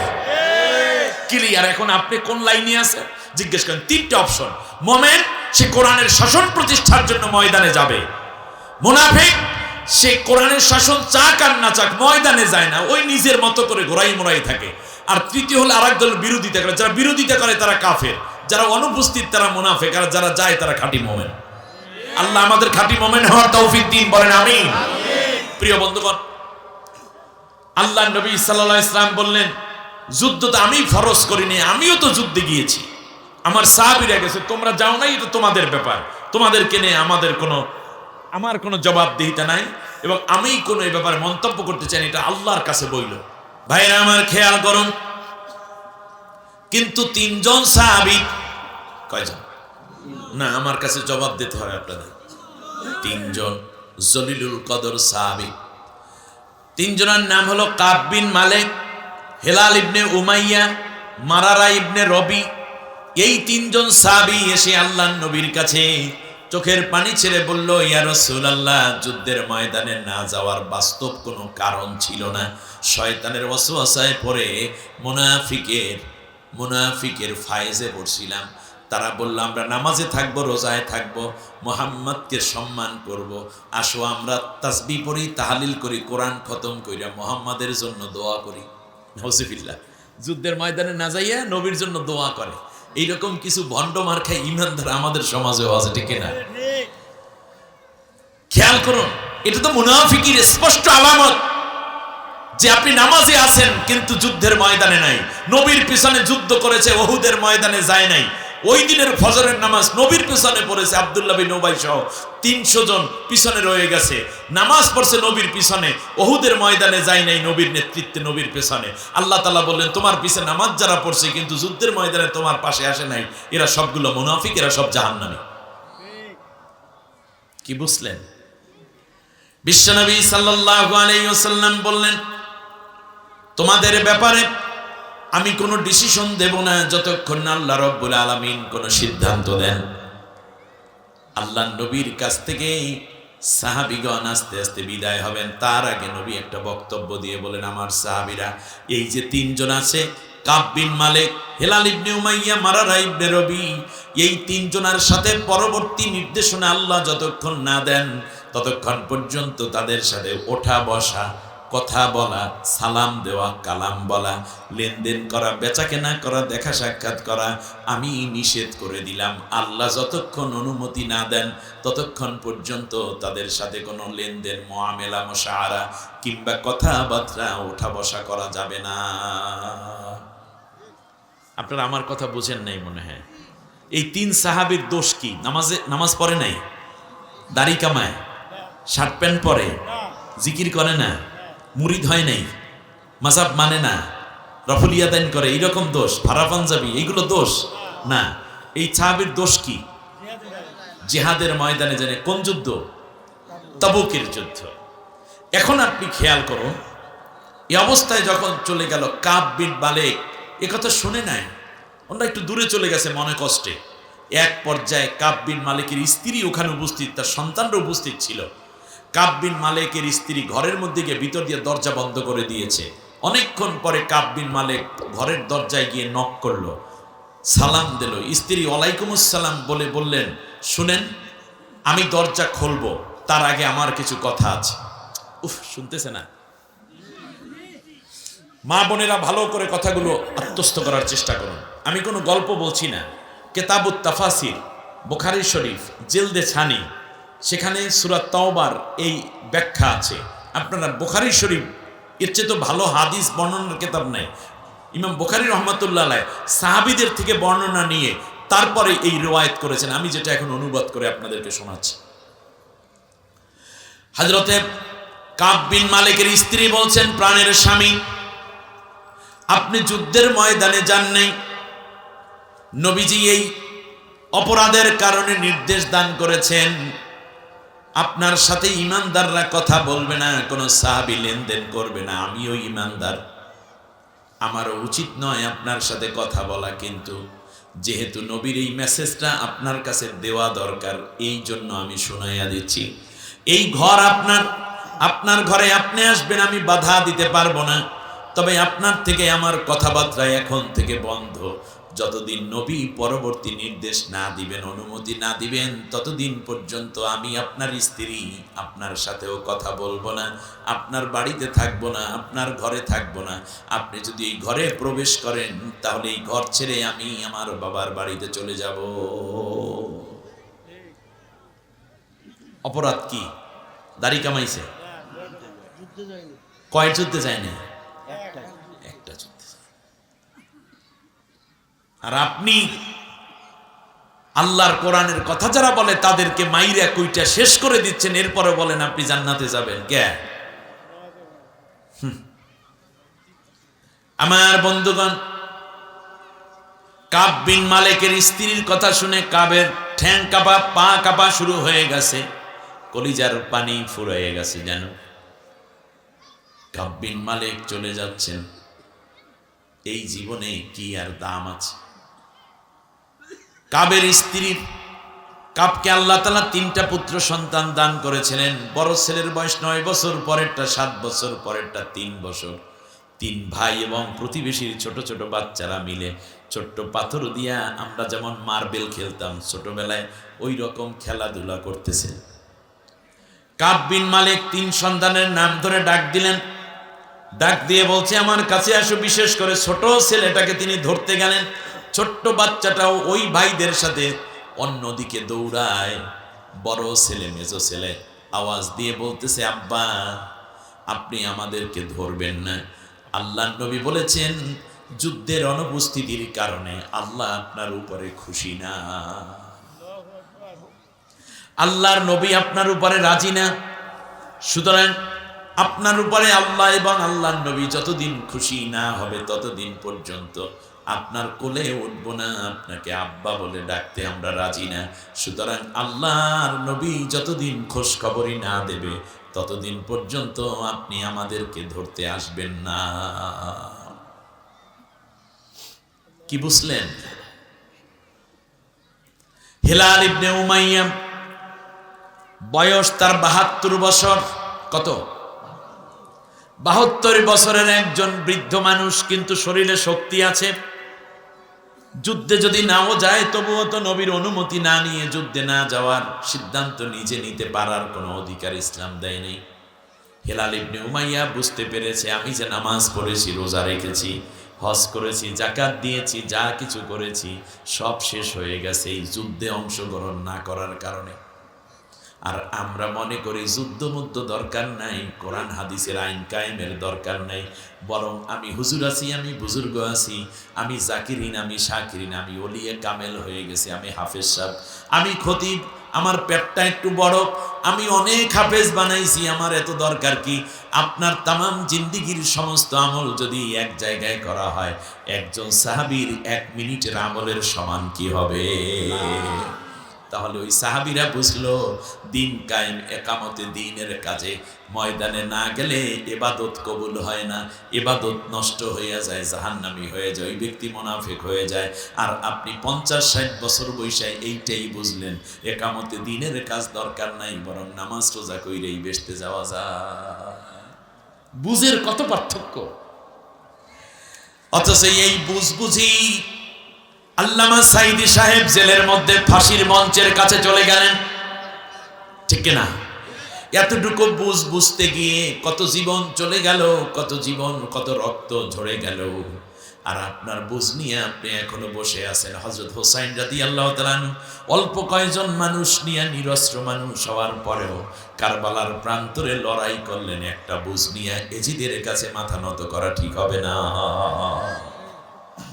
আল্লাহর নবী মাত্র 313 জন সাহাবী নিয়ে 1000 সৈন্যের বিরুদ্ধে লড়াই করলেন যুদ্ধের ময়দানে। দান্দান মোবারক শহীদ হলো উহুদের ময়দানে, লোহার শলাকা ঢুকে পড়লো উহুদের ময়দানে। নবী বুঝলেন এই দিয়ে হলেও ইসলামের বিজয়ের জন্য কাজ করতে হয়। আর আপনি তার উম্মত হইয়া বুঝে ফেলাইছেন যুদ্ধের ময়দান, জেহাদের ময়দান, একামতে দিন, কোরআনের বিজয় হোক, এই কাজ না কইরাও বেসতে যাওয়া যায়। আর তলে তলে হুজুর হওয়ার পরে কতিপয় 2 নম্বরই হুজুর আছে যারা তাগুতের সাথে আতাত কইরা চলে আসে নাই। আপনি কি জবাব দেবেন আল্লাহর কাছে? একটু ভাবেন তো দেখি, আপনার মাথায় কি ধরেন এই জিনিসগুলো? হিলাল ইবনে উমাইয়া 72 বছর বয়সের বৃদ্ধ মানুষ চিন্তা করলো, আমি যেহেতু যুদ্ধের ময়দানে যাইনি, মুনাফিকদের তালে পইরা আমি তো জাহান্নামী হয়ে যাচ্ছি। এই জন্য সে মসজিদে নববীতে যেই জায়গায় রাসূল সাল্লাল্লাহু আলাইহি ওয়াসাল্লাম নিজে দাঁড়াতেন, রাসূল সাল্লাল্লাহু আলাইহি ওয়াসাল্লাম মুসাল্লা যেখানে, মেম্বারুন নবী, সেই জায়গার পাশেই একটা গম্বুজ আছে। ওইটাকে বলা হয় উস্তানায়ে তাওবা। ওইটার নাম আগে হয় নাই, আগে একটা খুঁটি ছিল, ওস্তানা ছিল। সেখানে নিজেকে শক্ত করে বাঁধছে, নিজে বাঁধছে রশি দিয়ে, পেঁচাইয়া খুঁটির গলা পর্যন্ত বাঁধতে গিরা দিছে। তার কারণ, আমি তো জাহান্নামে চলে যাব, দেখিনি আল্লাহ তাআলার দয়া আকর্ষণ করা যায়। এই জন্য যে সারা রাত দাঁড়াইয়া থাকবো, ঘুমাবো না, পিঠ লাগাবো না বিছানায়, আমি শুধু কাঁদবো আল্লাহর কাছে, এই জন্য দাঁড়াইয়ে থাকতো।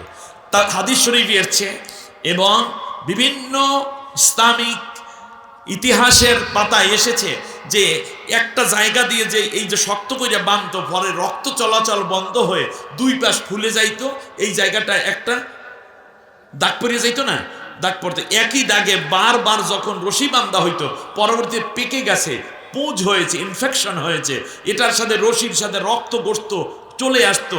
এরপরেও সে নিজে এত ধিক্কার দিল যে আমি কেন যুদ্ধের ময়দানে যাইনি, আল্লাহর দ্বীন প্রতিষ্ঠার জন্য নবীর নেতৃত্বে কেন আমি জিহাদের ময়দানে গেলাম না, এই জীবনের কি দাম আছে, আমি তো মরলে সাজে জাহান্নামে যাব, অতএব আমি এই দুনিয়ায় এই জীবনটাই আমি চাই না। কিন্তু আত্মহত্যাও করতে পারে না, নিজের উপরে ঘৃণা, নিজের উপরে ধিক্কার দিয়ে সে বারবার এই রশি বাঁধে, আবার টাইনে ছুটায়, ফলে রক্ত গোস্ত হাড় পর্যন্ত পয়সা গেছে রশি।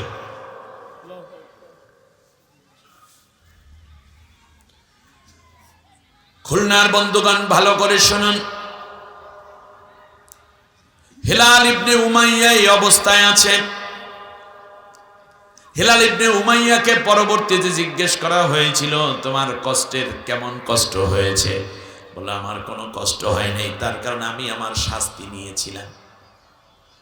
কিন্তু আমি দেখতাম সাহাবীগণ মসজিদে নববীর ভিতরে আসতেন, হাজার হাজার সাহাবী, আবু বকর, ওমর, ওসমান, আলী, তলহা, জুবাইর, খাব্বাব, খুবাইব, বিলাল, রাত, আব্দুর রহমান বিন আউফ, কত দামি দামি সাহাবী। তারা যখন আসতেন একে অন্যের সাথে মিশতেন, একে অন্যের সাথে কথা বলতেন, হাসতেন। কিন্তু আমাকে যখনই দেখতো, সাথে সাথে নবীর সাহাবীরা মাথা নিচু করে দিতেন। আমি সালাম দিতাম, কেউ সালামের জবাব দিত না। বুঝতে পেরেছেন আপনার কথা? আমার কেউ সালামের দিত না, জবাব দিত না। অপরাধ কি? একটা যুদ্ধে যায়নি। আমার ভাইয়েরা খেয়াল করুন, হিলাল ইবনে উমাইয়া বলতেছে, আমার জন্য সবচেয়ে বড় কলিজায় রক্তক্ষরণের অবস্থা হতো যখন দেখতাম বিশ্বনবী নূরের চেহারা নিয়ে মসজিদে নববীর ভেতরে প্রবেশ করতেন। মসজিদে নববীর ভেতরে যখন ঢুকতেন বাবুস সালাম দিয়ে, আল্লাহ নবী কি চমৎকার মুস্কি হাসি দিয়ে ঢুকতেন। কিন্তু আমি যখন একটা আওয়াজ দিয়ে সালাম দিতাম, নবী জবাব দিতেন না, মাথাটা নিচু করে তার চেহারাটা মলিন করে ফেলতে। এটা আমার জন্য বড়ই কষ্টের ছিল। নামাজের ওয়াক্ত হলে হিলাল ইবনে উমাইয়ার একটা নাতি ছিল ছোট, এসে রশিটা খুলে দিত। একটানা 50 দিন। কত দিন? 50। আল্লাহ রাব্বুল আলামিন 50 দিন পরে এই 3 সাহাবীর ব্যাপারে আয়াত নাজিল করলেন, وعلى الثلاثة الذين خلفوا حتى إذا ضاقت عليهم الأرض بما رحبت وضاقت عليهم أنفسهم وظنوا أن لا ملجأ من الله। আল্লাহ রাব্বুল আলামিন বললেন, ওই 3 জনের তওবা আমি কবুল করেছি। সূরা তওবার নামকরণটা বলতেছি, আপনারা তাফসীর মাহফিল তো বোঝেন নাকি? এই যে সূরা তাওবাটা কোন জায়গা থেকে নামটা হলো? আল্লাহ রাব্বুল আলামিন বললেন ওই তিনজন এমন হয়ে গেল, তামাম দুনিয়ায় বিশাল জায়গা, কিন্তু তাদের জায়গা একেবারে ছোট হয়ে গেছে। কারণ মোমেনের সাথে চলতে অভ্যস্ত, নিজের দল ছাইরা দিয়া, নিজের আদর্শ ছাইরা দিয়া, নিজের চেতনা এবং আন্দোলন ছাইরা দিয়া কোথাও যাইয়া মিশতেও পারতেছে না। এমনকি নিজের ঘরের স্ত্রীর সাথে পর্যন্ত কথা হচ্ছে না, কারণ স্ত্রী ইসলামী আন্দোলনে কামতে দিনের সক্রিয় একজন দায়িত্বশীলা। কাবের স্ত্রী, সেও বুঝাইয়া দিয়েছে তুমি যদি ইসলামী আন্দোলন থেকে ছুটকে পড়ো তাহলে মনে রাখবা আমি তোমার স্ত্রী থাকতে পারি না। আল্লাহু আকবার! এটা কি শুধু বৈবাহিক সম্পর্ক না, ইমানের সম্পর্ক। এই কথাগুলো যদি আপনি বুঝতে পারেন তাহলে আপনি জান্নাতি মানুষ হওয়ার সুযোগ আছে। আল্লাহ রাব্বুল আলামিন বললেন, এরপর বললেন ইয়া আইয়ুহাল্লাযীনা আমানুত্তাকুল্লাহ ওয়া কুনু মা'আস সাদিকিন, ও ঈমানদারেরা তোমরা আল্লাহকে ভয় করো আর নেককারদের সাথী হয়ে যাও। ওনারা এই তিনজন আগে সাথী ছিল কার? মুনাফিকদের। বলেন কার? মুনাফিকদের। এখন আল্লাহ রাব্বুল আলামিন বললেন যারা যুদ্ধের ময়দানে যায় তাদের সাথে সাথে থাইকো, একামতে দ্বীনের কাজ যারা করে ঈমানদার হইলে তাদের সাথে থাকবা। অথচ এই আয়াত দিয়ে আমাদের দেশে অনেক পীরেরা ওয়াজ করে অকুনু মা'আস সাদিকিন, মানে যারা পীরসাহেব হয়ে গেছে তাদের সাথে সাথে থাকো। আসলে পীরসাহেবেরা জিহাদের ময়দানে যায় না, অথচ মুরিদদেরকে কয় আমাদের সাথে সাথে থাকার। আল্লাহ তাআলা বললেন জিহাদের ময়দানে যারা যায় নাই তারা মুনাফিক, তাদের সাথে আর থাকবা না। এখন থেকে এই যে নেককার মুহাম্মদ সাল্লাল্লাহু আলাইহি ওয়াসাল্লাম এবং তার সাহাবী যারা আছে তাদের সাথে থাকবা। তাই যুদ্ধের ময়দানে, একামতে দ্বীনের ময়দানে যারা, তাদের সঙ্গী হতে আল্লাহ নির্দেশ দিয়েছেন, ঠিক না? আয়াতের দাবি কি আর আমরা এইবার শুনছি কি? যাই হোক, এখন এই তিনজনের তওবা কবুল হল। নবীজি সাল্লাল্লাহু আলাইহি ওয়াসাল্লাম ফজরের আজান শুনলেন বেলালের জবান থেকে, সুন্নত আদায় করলেন নবী। ঘরে বসি সুন্নত নামাজ ঘরে বসে পড়া সুন্নত।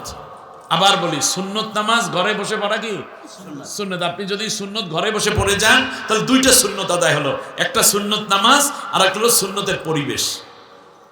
কথা বুঝে আসছে আপনাদের? আল্লাহর নবী সুন্নত পড়ে মসজিদে নববীর ভিতরে প্রবেশ করবেন, এমন সময় আল্লাহ রাব্বুল আলামিন আয়াত নাজিল করলেন আলাস সালাসাতিল্লাযিনা খুল্লিফু। এই যে সূরা তাওবার 118 নম্বর আয়াত যখন নাজিল হলো, আল্লাহর নবী আবু বকরকে ডাকলেন, ওমরকে ডাকলেন, উসমানকে ডাকলেন। হযরতে আবু বকরকে ডেকে বলেন, আবু বকর তাড়াতাড়ি যাও, কাব বিন মালিককে গিয়ে খবর দাও, তাকে আল্লাহ রাব্বুল আলামিন মাফ করে দিয়েছেন। হযরতে বেলাল এবং হযরতে আবু বকর দুইজন চলে গেলেন কাবের বাড়িতে। তার কারণ মসজিদে নববীর কিনার দিয়া একটা বড় খেজুরের বাগান ছিল, ওই বাগানটা ছিল কাব বিন মালিকের বাগান। আল্লাহ রাব্বুল আলামিন যখন আয়াত নাজিল করলেন লান তানালুল বিররা হাত্তা তুনফিকু মিম্মা তুহিব্বুন, তোমরা ততক্ষণ পর্যন্ত প্রিয় হতে পারবে না, আল্লাহর প্রিয় হবে না যতক্ষণ না তোমরা তোমাদের সবচেয়ে পছন্দের জিনিস আল্লাহকে দিয়ে না দাও। সুবহানাল্লাহ। সাথে সাথে কাব বিন মালিক দৌড়ে আসলো নবীর কাছে, এসে বলল ইয়া রাসূলুল্লাহ আমি চাই আল্লাহর প্রিয় হতে, এই জন্য আমার সবচেয়ে প্রিয় বাগান হচ্ছে, সম্পদ হচ্ছে এই খুরমা খেজুরের গাছটা, এই বাগানটা ইয়া রাসূলুল্লাহ আমি এইটা আল্লাহরে দান করে দিলাম। সুবহানাল্লাহ। আল্লাহ যেন আমাকে প্রিয় করে নেন। একটু পরেই কাব বিন মালিক তার সন্তান স্ত্রী সহ বাগান ছেড়ে চলে যাচ্ছেন, কারণ কাবের বাড়ি ছিল ওই বাগানের মধ্যেই। আল্লাহর নবী দেখতে পেলেন এই মানুষগুলো যায়, দূর থেকে ডাক দিলেন, কে গো তোমরা? কাব বিন মালিক তার স্ত্রী তার সন্তানরা নবীর সামনে হাজির। আল্লাহর নবী বললেন আইনা তাযহাবুন, কই যাচ্ছ তোমরা, কি হয়েছে? বলল ইয়া রাসূলুল্লাহ এই বাগান তো আল্লাহর জন্য লিখে দিয়েছি, যেন আল্লাহ আমাদেরকে খুব ভালোবাসে, কিন্তু এই বাগানের মধ্যে আমার বাড়ি, আমার ঘর, এই বাগান তো আল্লাহরে লেখা দিছি, এখন কি আমার থাকা ঠিক হবে? এই জন্য আমি বাগান ছেড়ে আমরা সবাই চলে যাচ্ছি, বাকি জীবন পাহাড়ের গুহার মধ্যে কাটাইয়া দেব, এই বাগান তো আল্লাহরে দিয়েই দিছি। বিশ্বনবী সাল্লাল্লাহু আলাইহি ওয়াসাল্লাম বললেন, কাব রে তোমার যেতে হবে না, বাগানের মধ্যে থাকো, যতদিন বেঁচে আছো বাগানের মধ্যে তোমাদের বসত বাড়ি থাকবে। তাহলে বোঝা যায় মসজিদে নববী থেকে কাবের বাড়ি খুব দূরে নয়। দেখেন এত বড় অনুদানকারী, এত বড় মুজাহিদাকারী, অথচ একটি যুদ্ধে অনুপস্থিতির কারণে আল্লাহ রব্বুল আলামিন তার উপর কি নোটিশ জারি করে দিলেন। এজন্যই ইন্নাল্লাযীনা ক্বালু রাব্বুনাল্লাহু সুম্মা ইসতাকামু, শুধু ঈমান আনা নয় বরং তার উপর প্রতিষ্ঠিত থাকাটা বড়ই কঠিন। শেষ পর্যন্ত টিকে থাকা বড় কঠিন। বাংলাদেশের শহীদি কাফেলা যেই রক্ত দিয়েছে, জীবন দিয়েছে, একের পর এক নির্যাতন সহ্য করেছে, এই ইস্তেকামাত থাকার উপরে যারা ছিলেন আল্লাহ তাদের কি ভালো, সেই পরীক্ষায় এরা পাস না করলে আল্লাহ তাদের এত সম্মানিত করতেন না, ঠিক কিনা বলেন? একদিকে বিশাল সংবর্ধনা, আর একদিকে ফাঁসির রশি। কোন দিকে যাবে? তারা ফাঁসির রশিকে পছন্দ করেছেন, কারণ তারা দেখছেন এই ফাঁসির রশি নয়, এটা জান্নাতের দরজা। এরপরেও কিছু কিছু হুজুর আছে এই নেককার মুজাহিদ শহীদদের বিরুদ্ধে ফতুয়া দেয়, তাদের বিরুদ্ধে কথা বলার দুঃসাহস দেখায়। হুজুর কমপক্ষে একবার একটু ফাঁসির রশির কাছে যাইয়া তারপর ফতুয়া দিয়েন, এর আগে দিয়েন না। এত সহজ।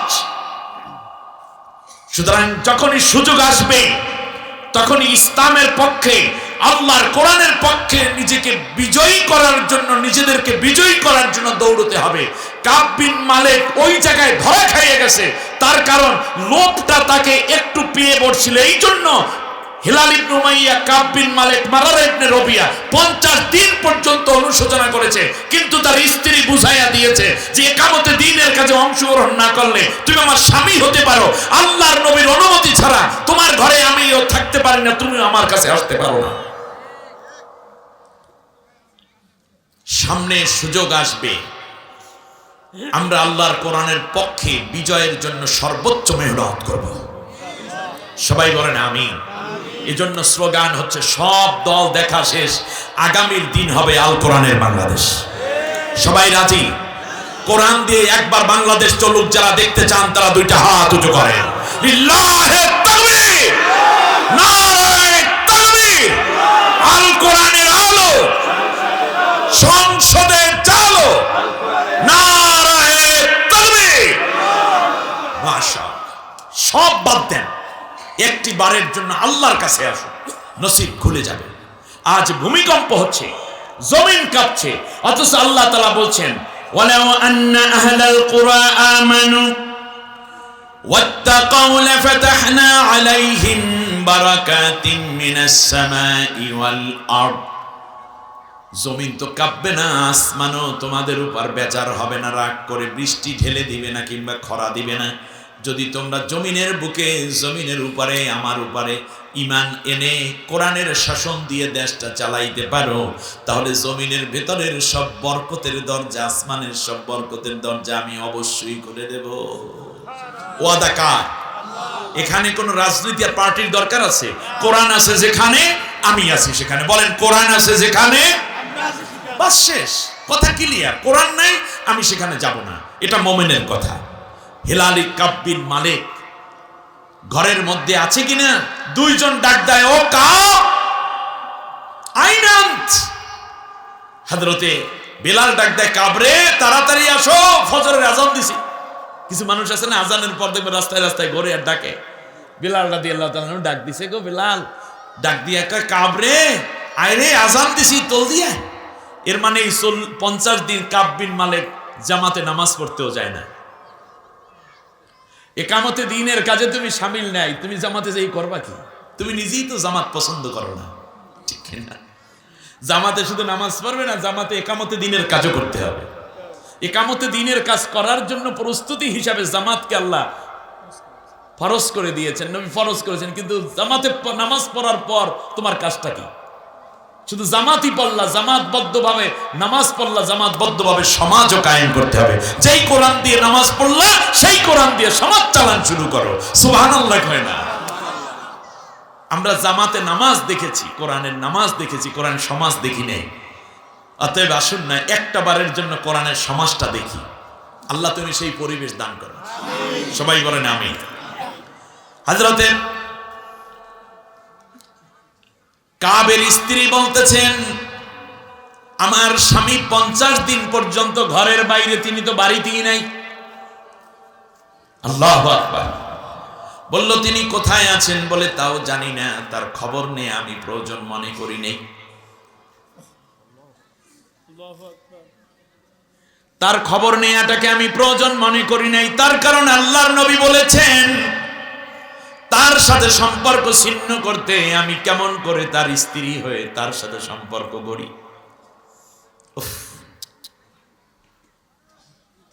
এমন একটা ইমানদার যদি আজও আমার সমাজে থাকে, তাহলে দিন বিজয় হয়ে যাবে। কাবের স্ত্রী বলতেছেন, আল্লাহর নবী যার উপরে অসন্তুষ্ট, নবী বলেছেন সম্পর্ক ছিন্ন, আমি কেমনে তার সাথে সম্পর্ক রাখি, যদিও তিনি আমার স্বামী। কোথায় গেছে আমি জানি না। বলে এই 50 দিন পর্যন্ত তোমরা কি খাচ্ছ? বলল যে কোনো অসুবিধা নাই, আমাদের বাড়িতে কে যেন 3 বেলা শেষ রাতে কে যেন খাবার দিয়ে দরজার মধ্যে নক করে দিয়ে যায়। এত সুস্বাদু খাবার, এত দামি খাবার কোনোদিন আমার সন্তানরা খায় নাই, আমিও খাই নাই। 1 বেলা দিয়ে যায়, 3 বেলা খাই। হযরতে বেলাল বলতেছেন, আবু বকর আমরা কি করব, কাব কোথায় আছে তাও তো জানি না। বলল চলো কাছাকাছি কয়েকটা পাহাড়ের কিনার দিয়ে ডাক দিতে দিতে যাই। ডাক দিচ্ছে দুইজনে, ও কাব তুমি কই, কাব আসো, কাব আসো। হঠাৎ করে শুনতে পাচ্ছে একটা পাহাড়ের গুহা থেকে ফোবাইয়া ফোবাইয়া কে যেন আল্লাহরে ডাক দিয়া কয়, রব্বুল আলামিন আমাকে তুমি নিয়ে যাও, কিন্তু তুমি আমাকে মুনাফিক অবস্থায় নিও না, আমাকে মাফ কইরা দাও, তারপরে দুনিয়ার থেকে তুমি আমার বিদায় করে দাও। তাহলে একজন সাহাবী জানতেন এত বড় বাগান দিলেও ইমানদার থাকা যায় না। কাব বিন মালিক জানতেন অন্যান্য যুদ্ধে অংশগ্রহণ করি জান্নাতি হওয়া যায় না, প্রত্যেকটা যুদ্ধে অংশগ্রহণ করা লাগে। কাব বিন মালিক জানতেন যুদ্ধের ময়দানে ইকামতে দ্বীনের কাজে অংশ না নিলে নবীও খুশি না, আল্লাহও খুশি না। কাব বিন মালিক জানতেন ইকামতে দ্বীন, কোরআনের বিধান কায়েমের আন্দোলনে শামিল না থাকলে ইমানদার থাকা যায় না, সে জাহান্নামী হয়ে যায়। আর আমরা এমনও কিছু ইমানদার সমাজে দেখতে পাই যারা ইমানদার পুলিশ, র্যাব, গোয়েন্দা, ডিবি, ডিএসবি, ওসি, টিওনো, সেখান থেকে এমপি, মন্ত্রী, মেম্বার, চেয়ারম্যান, এলাকার নেতা, পাতি নেতা, উপনেতা, নামাজি, রোজাদারও হয়। তারা মনে করে ইসলামী আন্দোলনে ইকামতে দ্বীনের কাজের বিরোধিতা করার পরেও আমি বড় পাকা ইমানদার আছি। এই চিন্তা আপনার মাথার ভিতর শয়তানে ঢুকাইয়া রাখছে, আল্লাহ এবং আল্লাহর নবীর নির্দেশনায় এটা নাই।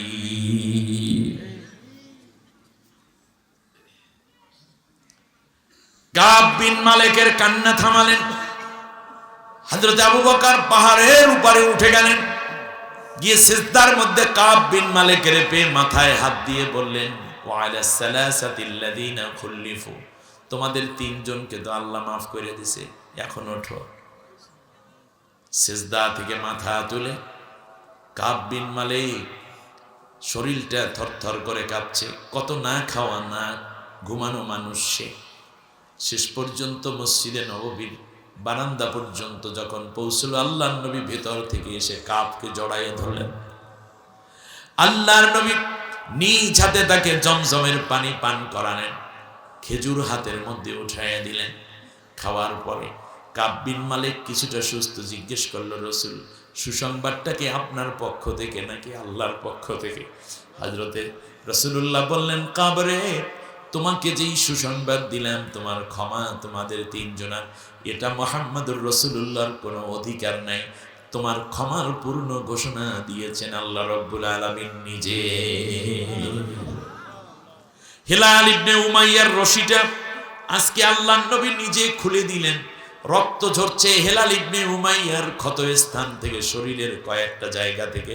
আল্লাহর নবী বিসমিল্লাহির রহমানির রহিম বলে ক্ষত স্থানে হাত দিলেন, সাথে সাথে পুষ পড়া বন্ধ হলো, রক্ত পড়া বন্ধ হলো, শরীরের ওই জায়গাগুলো সাথে সাথে শুকাইয়া গেল। মারারা ইবনে রবিয়াও চলে আসলেন, সেও কাঁদতেছিল। আমার ভাইরা, এই হলো সূরা তওবার প্রাথমিক কথা, যেই কারণে সূরা তওবার নাম তওবা রাখা হয়েছে। অতএব আমরা কি পারবো না আমাদের বাকি জীবনটা আল্লাহ রব্বুল আলামিনের দ্বীন কায়েমের জন্য উৎসর্গ করতে? আমরা দ্বীনের খেদমত করব না কায়েম করব? খেদমত এত বছর করছি, আল্লাহ বলেছেন আকিমুদ্দিন, দিন প্রতিষ্ঠা করো।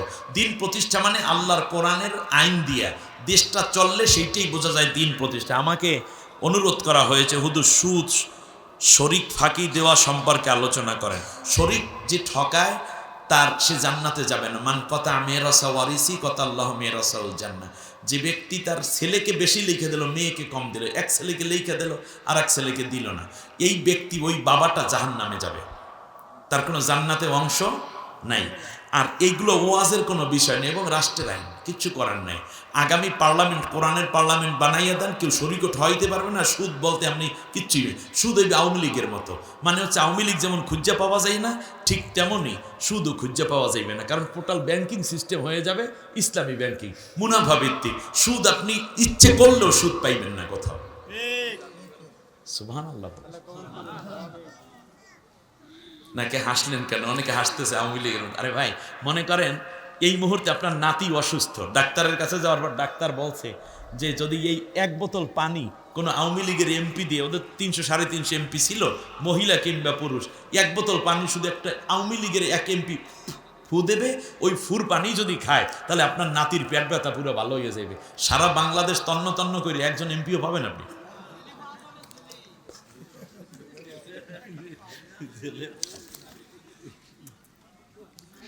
সুতরাং এটাই বাস্তবতা, সমূলে শেষ হয়ে যায়।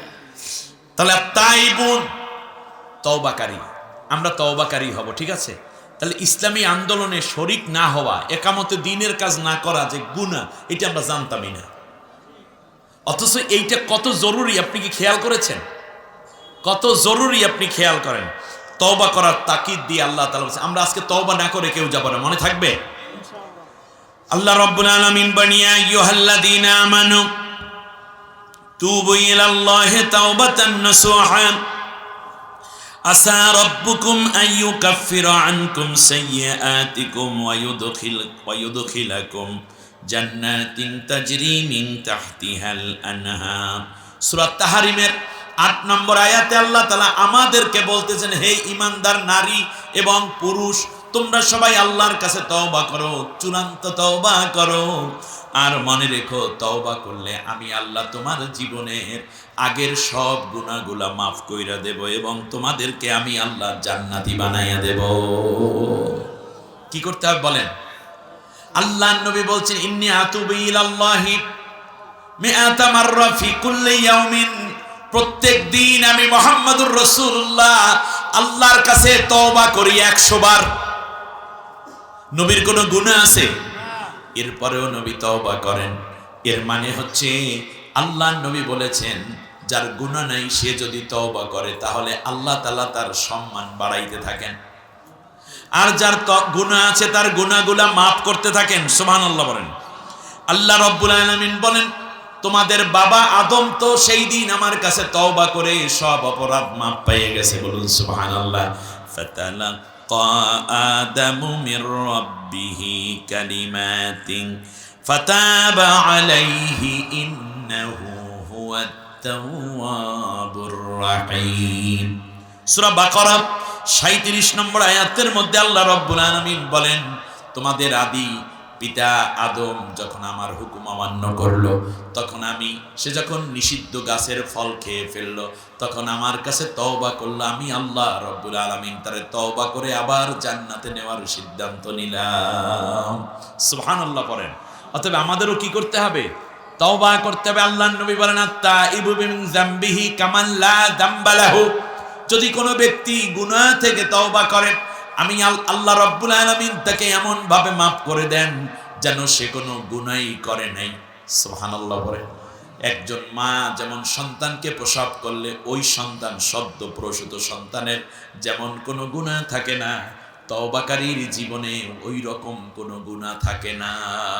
জীবনে অনেক গুনাহ করেছে, শয়তানের ফেরবে পড়ে শয়তানের ওয়াসওয়াসায় পড়ে জিনা করে বসেছেন, মাদক সেবন করে ফেলেছেন, এমনও হতে পারে চুরি করে ফেলেছেন, মিথ্যা বলেছেন, অন্যের হক, এরকম অবস্থা হয়ে গেছে, অনেক গালিগালাজ, মিথ্যা চগলখড়ি জীবনটা ভরে দিয়েছেন। আজকে আমরা তওবা করে যাব, যাতে করে আল্লাহ আগের সব গুনাহগুলো মাফ করে দেন। আল্লাহ রাব্বুল আলামিন বলেন, শোনো, আলাম ইয়ালামু আন্নাল্লাহা হুয়া ইয়াকবালুত তাওবাতা আলা আবদিহি আন আবদিহি ওয়া ইয়াখুযুস সাদাকাতিন ওয়া আন্নাল্লাহা হুয়াত তাওয়াবুর রাহিম। মানুষেরা কি জানে না, মানুষ যখন তওবা করে তখন আমি তার তওবা কবুল করি। অতএব আমাদের তওবা কবুলকারী কে? আল্লাহ রাব্বুল আলামিন আবার বলেন, قل يا عبادي الذين أسرفوا على أنفسهم لا تقنطوا من رحمة الله إن الله يغفر الذنوب جميعا إنه هو الغفور الرحيم। সূরা জুমারের 53 নম্বর আয়াতের মধ্যে আল্লাহ রাব্বুল আলামিন বলেন, নবী আমার ওই সমস্ত বান্দা বান্দীদেরকে বলো যারা গুনাহ করতে করতে ক্লান্ত হয়ে গেছে, মদ, গাঁজা, ফেন্সিডিল, কোকেন, তারি, মারজুয়ারা, পেথিডিন, ইয়াবা, হিরোইন, গাঁজা সব খাইছে, এমনও যে তার বহু নারীর কাছে তার আগমন, এমনও নারী আছে যারা বহু পুরুষে আসক্ত হয়ে পড়েছে, নামাজ নাই, রোজা নাই, হজ নাই, যাকাত নাই, জিকির নাই, পবিত্রতা নাই, গাঞ্জা টানে পইরা থাকে আল্লাহর কাছে, সবসময় উল্টাপাল্টা চিন্তা কথা বলে মানুষের সাথে। আল্লাহ রাব্বুল আলামিন বললেন, নবী ওই সমস্ত বান্দা বান্দীদেরকে বলো যারা আমি সম্বন্ধে গুনাহ করতে করতে হতাশ হয়ে গেছে, তাদেরকে ডাক দিয়ে বলো তোমরা আল্লাহর রহমত থেকে নিরাশ হইও না, আল্লাহর কাছে তওবা করো, আমি আল্লাহ রাব্বুল আলামিন তার আগের জীবনের সব গুনাহ মাফ করে দেব। আপনার আমার মতো নামাজি, রোজাদার কিংবা কোরআন তেলাওয়াতকারী অথবা ইকামতে দ্বীনের কর্মীদেরকে আল্লাহ ডাকেন নাই, এখানে ডেকেছেন এমন এক শ্রেণীর মানুষ যারা হতাশ হয়ে গেছে, কোনো দিন বুঝি আল্লাহর মাফ করবে না। শয়তান মানুষকে দুই ভাবে ধোঁকা দেয়। কয়ভাবে? এক নম্বরে ধোঁকা দেয় গুনাহ কর, জিনা করায়, গাঁজা টানায়, সুদ খাওয়ায়, ঘুষ খাওয়ায়, বেপরদা করায়, এটা একটা ধোঁকা দিয়ে করায়। যখন এই বান্দাটি আল্লাহর দিকে ফিরে আসতে চায় তখন সে তার অন্তরের মধ্যে ওয়াসওয়াসা দেয়, তোর মতো এত বড় নাফরমান আল্লাহ কি মাফ করবে মনে করছো? তোর মতো এত বড় গুন্ডারে আল্লাহ মাফ করবে না, তোর মতো এত বড় বেনমাজিরে আল্লাহ মাফ করবে না, তোর মতো মদ পানকারীকে আল্লাহ মাফ করবে না। আল্লাহর দিকে ফিরে আসতে সে তখন বাধা দেয়। অথচ আল্লাহ ডাক দিয়া কয়, নবী গুনাহ করতে করতে বুড়া হয়ে গেছে, গুনাহ করতে করতে জীবন শেষ, যৌবন শেষ, এদেরকে তুমি ডাকো, ওরা যদি আমি আল্লাহর কাছে ডাক দেয় আমি আল্লাহ রব্বুল আলামিন সাথে সাথে ওদের জীবনের সব গুনাহ মাফ করে দেব। মুসা আলাইহিস সালামের সময়, শুনতেছেন আপনারা? মুসা আলাইহিস সালামের সময় একটা ছেলে, যুবক ছেলে জিনা করে বসেছে। ওই দিন ছিল মুসা আলাইহিস সালাম জাতির লোকদেরকে নিয়ে মাঠের মধ্যে দোয়া করবে, বৃষ্টি নাই, অনেক দিন পর্যন্ত সালাতুল ইস্তিসকা পড়বে। ওই ছেলেটা, যুবক ছেলেটা জিনা করেছে, গোসল আসল কিচ্ছু করে নাই, অপবিত্র দেহ নিয়ে, নাপাক কাপড়, নাপাক শরীর নিয়ে ওই ময়দানের মধ্যে বসে গেছে। শুনতেছেন আপনারা? একদিকে জিনাকার, শরীরটাও নাপাক, আল্লাহর পয়গাম্বর মুসা আলাইহিস সালাম বনি ইসরাইলের জাতির লোকদেরকে নিয়ে দোয়া করতেছেন। দোয়া করার সাথে সাথে বৃষ্টি চলে আসার কথা, কিন্তু বৃষ্টি নাই। এর আগে মুসা পয়গম্বর যত দোয়া করেছেন সব দোয়া কবুল, এটা কবুল হচ্ছে না। হঠাৎ করে মুসা আলাইহিস সালাম আল্লাহরে ডাক দিয়ে কয়, মালিক আমি পয়গম্বর, তোমার সাথে কথা বলার মতো অধিকার আমাকে তুমি দান করেছো, অথচ বৃষ্টি দিচ্ছ না, আমি এখন কি করব? জাতির সামনে লজ্জিত হয়ে যাচ্ছে। জিবরিল আলাইহিস সালামকে আল্লাহ পাঠাইয়া দিয়া বললেন, জিবরাইল গিয়া বলো এই মজলিসের মধ্যে এমন একটা জেনাকার আছে যে জেনা করেছে, শুধু জেনা নয় বরং নাপাক শরীর, নাপাক কাপড় চোপড় নিয়ে এখানে বৈশাখ ওই দোয়ায় শামিল হয়ে গেছে। ওর কারণে দোয়া কবুল হচ্ছে না, ওর কারণে দোয়া কবুল। সমাজে জেনাকার থাকলে দোয়া কবুল হয় না। আমাদের দেশে হাজারো ফ্রোস কোয়ার্টার আছে, জেনা ব্যভিচার হয়, বাউলরা জেনা ব্যভিচার করতে অভ্যস্ত। এরা প্রকাশ্য জেনাকার। নাস্তিকরা ধর্ম মানে না, কিন্তু বাউলদের পিছনে কত পক্ষে কথা বলছে, খেয়াল করছেন কিনা? তাহলে বোঝা যায় ধর্মের লেবাসে নাস্তিক্যবাদকে কায়েম করার জন্যই বাউলদেরকে প্রতিষ্ঠিত করা হচ্ছে। এই সুযোগ আর হবে না, বলেন ইনশাআল্লাহ। মুসা আলাইহিস সালাম মুনাজাত থামাইয়া দিলেন, মিম্বারে উঠে দাঁড়িয়ে বললেন, এখানে এমন কে আছো? শুনতেছেন না আপনারা? কে আছো সেই যুবক যে এই কিছু আগে জেনা করে এসেছো, জেনা করে এসে গোসল করা নাই, কাপড় চোপড় নাপাক, দেহ নাপাক, এই অবস্থায় এখানে বসে তুমি এই মজলিসে বসে আছো, তুমি বের হয়ে যাও। তুমি বের না হলে মুনাজাত কবুল হবে না, আকাশ থেকে বৃষ্টিও আসবে না। সবাই তো আশ্চর্যান্বিত, এ চাকায় এদিকে, এর তাকায় এদিকে, কে বের হয়ে যায়, কে বের হয়ে যায়? আল্লাহ রাব্বুল আলামিন যুবকের নামও জানায় নাই, বাবার নামও জানান নাই, বয়সও জানান নাই, চেহারাও জানান নাই, বংশ জানান নাই। এর মানে আমার আপনার আল্লাহ কত দয়ালু। এত বড় নির্দেশ, বের হয়ে যাও, কিন্তু আল্লাহর দয়ার দরজাটা তখনও আল্লাহ খুইলা রাখছেন। ওই যুবক, তুই যদি গোপনে গোপনে তওবা করো, আমি তো তোরে নাম বলি নাই, তোরে তো ধরাইয়া দেই নেই, যে কোনো একজন বলছি। অন্যান্য সবাই বলে, এই সামরা যাও না কা, এই ছেলে বের হও না কেন? যুবকরা বলে, কান্ডা ধরিয়া বাইর করিয়া দেব, আর একজনকে লাইথেইয়া বের করে দে। কারে বাইর করবে? লোক তো ধরা যায় না। জিনাকার যুবক মাথা নিচু করে চোখের পানি ছেড়ে আল্লাহরে ডাক দেয়, মালিক, আমি জেনা করেছি, তুমি তা জানাইয়া দিছো। আমার কারণে পয়গম্বরের দোয়া কবুল হয় না, তাও তুমি জানাইলা। কিন্তু আমার মতো গুনাহগার তোমার কাছে কত ভালোবাসা পাইলাম, আমার নামটা তুমি এখনো জানাও নাই, আমার বাবার নাম জানাও নাই, আমার বংশের নাম জানাও নাই, আমার গায়ের জামার রং তুমি জানাও নাই, আমার চেহারার বর্ণনা তুমি দাও নাই রে আল্লাহ। আজকে যদি আমি এখান থেকে বের হয়ে যাই, তুমি যদি বৃষ্টি না দাও, তাহলে মালিক এই সমাজের হাজার হাজার মানুষ জেনে যাবে আমি ছিলাম জেনাকার।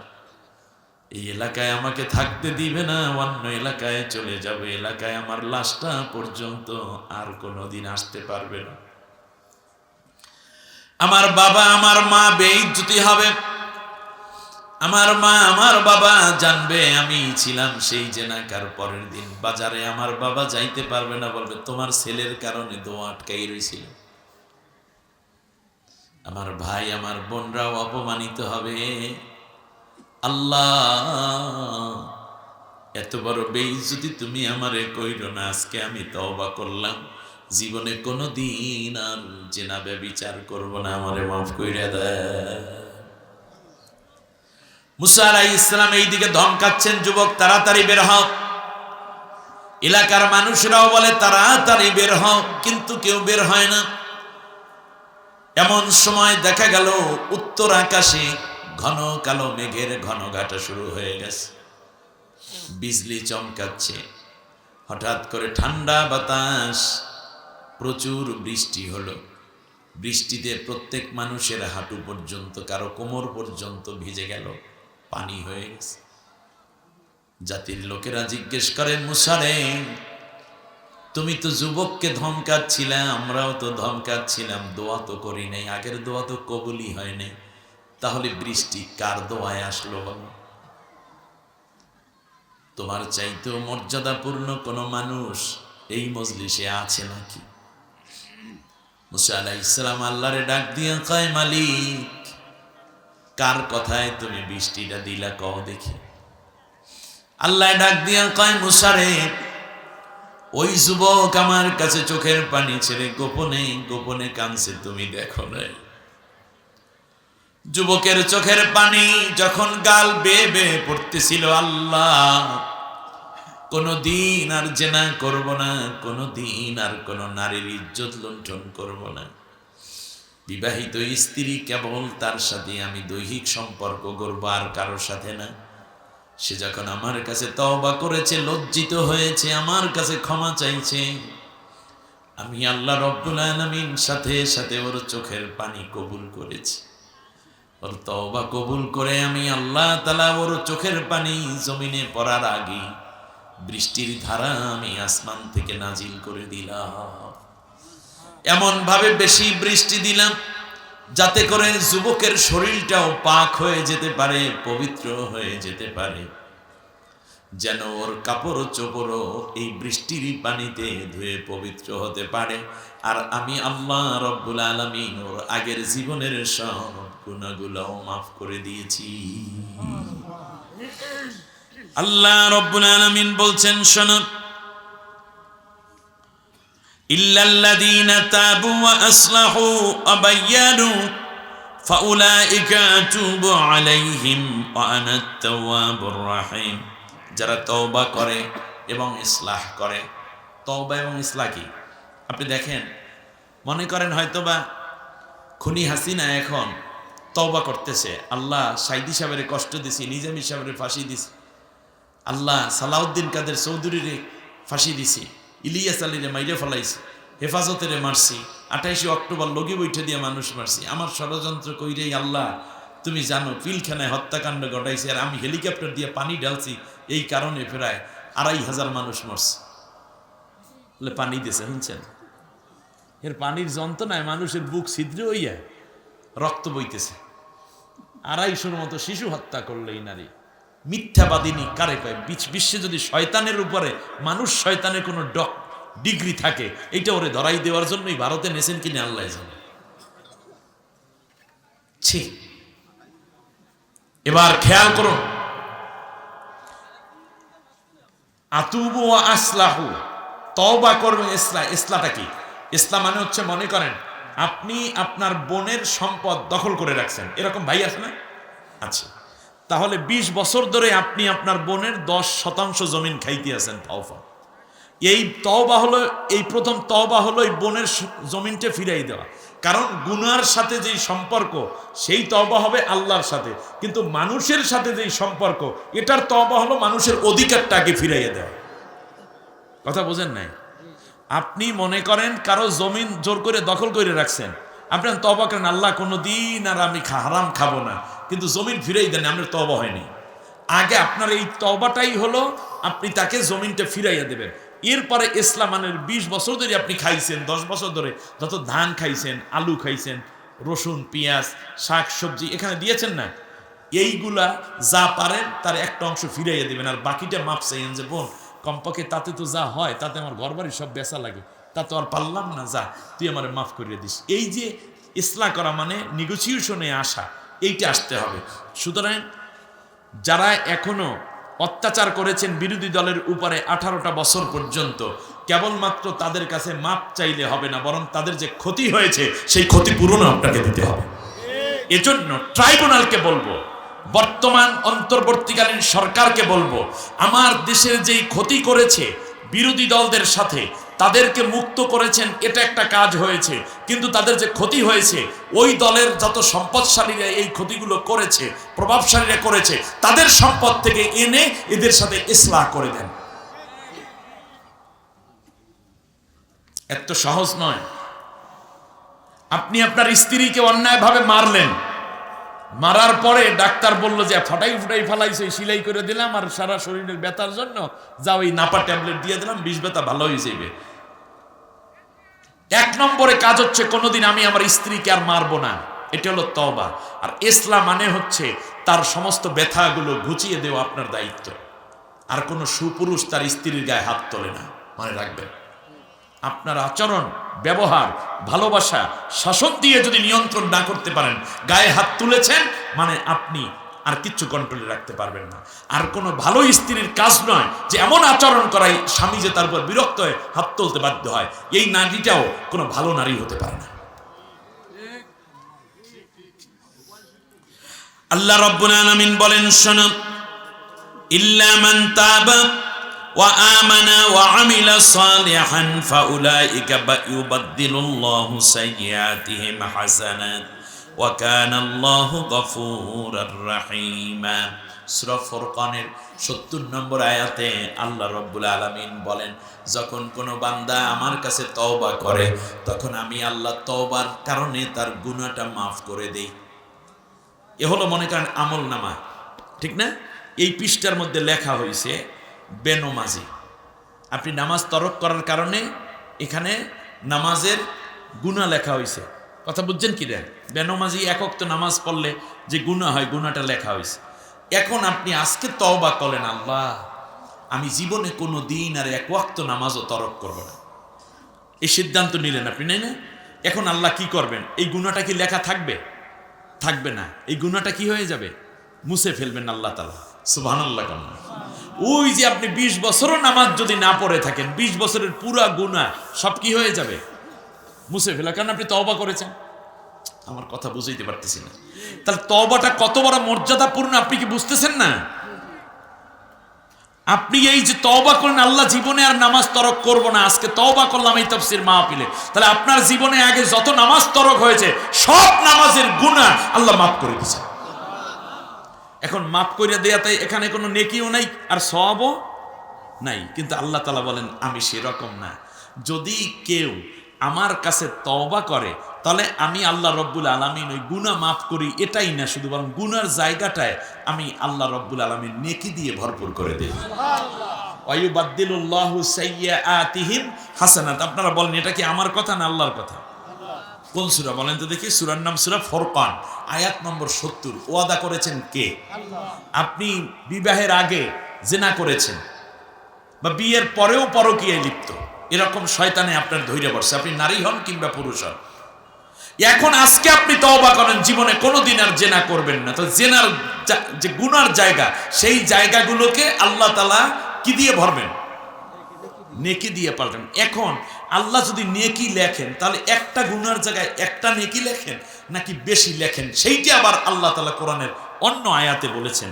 সেটা হচ্ছে এই যে, শোনো আমার দুনিয়ার বান্দা বান্দিরা, সূরা আনআমের 160 নম্বর আয়াতে গিয়ে আল্লাহ সুসংবাদ দিচ্ছেন, মান জাআ বিল হাসানাতি ফালাহু আশরু আমসালিহা। শোনো, কেউ যদি আমার কাছে একটা নেকি নিয়ে আসে, তওবা করে আসে, তাহলে একটা গুনার জায়গায় আমি আল্লাহ একটা নেকি দিয়ে পরিবর্তন করে দেই না, বরং একটা গুনার জায়গায় কমপক্ষে 10টা নেকি লিখে দেই। সুবহানাল্লাহ। ওয়াদা কার? আর একটু জোরে বলেন কার? আমার ভাইয়েরা, এবার আল্লাহ রাব্বুল আলামিন বলছেন, শোনো আত-তাইবুন, তওবাকারী, তাহলে আমরা কি তওবা করতে রাজি আছি? কার কাছে? আল্লাহর কাছে। আর ইস্তেগফার মানে হচ্ছে অনুশোচনা করা। তওবার 3টা স্তর। প্রথমে স্বীকার করতে হবে আমি গুনাহগার। কার কাছে? জোরে বলেন কার কাছে? আল্লাহরে ডাক দিয়া বলতে হবে, আল্লাহ আসমানের নিচে জমিনের উপরে আমার মতো এত বড় গুনাহগার আর কেউ নাই।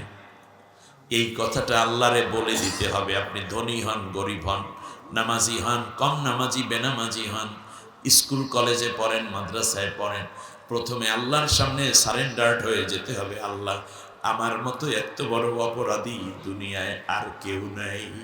সুবহানাল্লাহ। এই কথাটা বলতে পারা যে কত প্রিয় হওয়া যায় আল্লাহর কাছে। আজকে তাহাজ্জুদে নামাজে উঠেন, বিছনা থেকে পিঠটা আলাদা করেন, টিউবওয়েল কিংবা পানির ট্যাপের কাছে চলে যান, অথবা বদনায় পানি ভরে উঠানে বসে ওযু করে। গ্রামের অনেক মানুষ আছে না? আছে। ওযু করতে যখন যাবেন তখনই চোখের পানি ছেড়ে দেখবেন তাহাজ্জুদে যারা ওঠে, ঘুম থেকে উঠে সরাসরি দাঁড়াইবেন না, কমপক্ষে 5 মিনিট বিছানায় বসতে হয়। ভালো ভালো পরিকল্পনা চিন্তা করতে, বাচ্চাদেরকে ওই ওঠ ওঠ এটা বলবেন না, প্রথমে উঠে কমপক্ষে 5 মিনিট বিছানায় বসবেন, একেবারে সুন্দর করে সিদ্ধান্ত নিবেন আজকে কি কি কাজ করব। তাহাজ্জুদ নামাজে যখন কেউ ওঠে, বিছানার মধ্যে আস্তে করে বসে, বসার সাথে সাথেই চোখে পানি এসে যায়। আল্লাহ, জীবনে গুনাহ করেছি অনেক, মাবুদ তুমি ছাড়া আমার কেউ নাই, আল্লাহ আজকে তোমার সাথে একান্তে কিছু কথা বলবো। দুনিয়ায় সব মানুষ ঘুমায়, আমি আছি তোমার সাথে কথা বলবো। আল্লাহ নবী বলেন, আসমানের আমাদের মাথার উপরে যে আসমান, এই জায়গায় আল্লাহ এসে শেষ রাতে ডাক দিয়া বলেন, কে আছো আমার কাছে মাপ চাবা, আমি মাফ কইরা দেব। কে আছো অসুস্থ, আমি তাকে সুস্থ করে দেব। কে আছো ঋণগ্রস্ত, আমি তার ঋণ মওকুফের ব্যবস্থা করে দেব। কে আছো হতাশায় ভুগতেছো, আমি তাকে আশার আলো দেখাইয়া দেব। সুবহানাল্লাহ। সংসারে শান্তি নেই, বাচ্চারা কথা শোনে না, স্বামীটায় ভালোবাসে না, কার কাছে বলবেন? অন্যর কাছে বলে কোনো লাভ নাই, তাহাজ্জুদে দাঁড়াই যান। তাতাজাফা জুনুবুহুম আনিল মাদাজিহিম, শেষ রাতে তারা বিছনা থেকে পেটটা আলাদা করে দেয়। সুবহানাল্লাহ। ওযু করবেন, দেখবেন ওযুর পানির সাথে চোখের পানি যায়। আসমানের দিকে তাকান, দুইটা হাত উঁচু করে বলেন, আল্লাহ আমি একটা গরিব মানুষ, আমি একটা অপরাধী মানুষ। পৃথিবীর কেউ যদি জানতো আমার জীবনের অপরাধের কথা, সমাজে বাস করতে দিত না।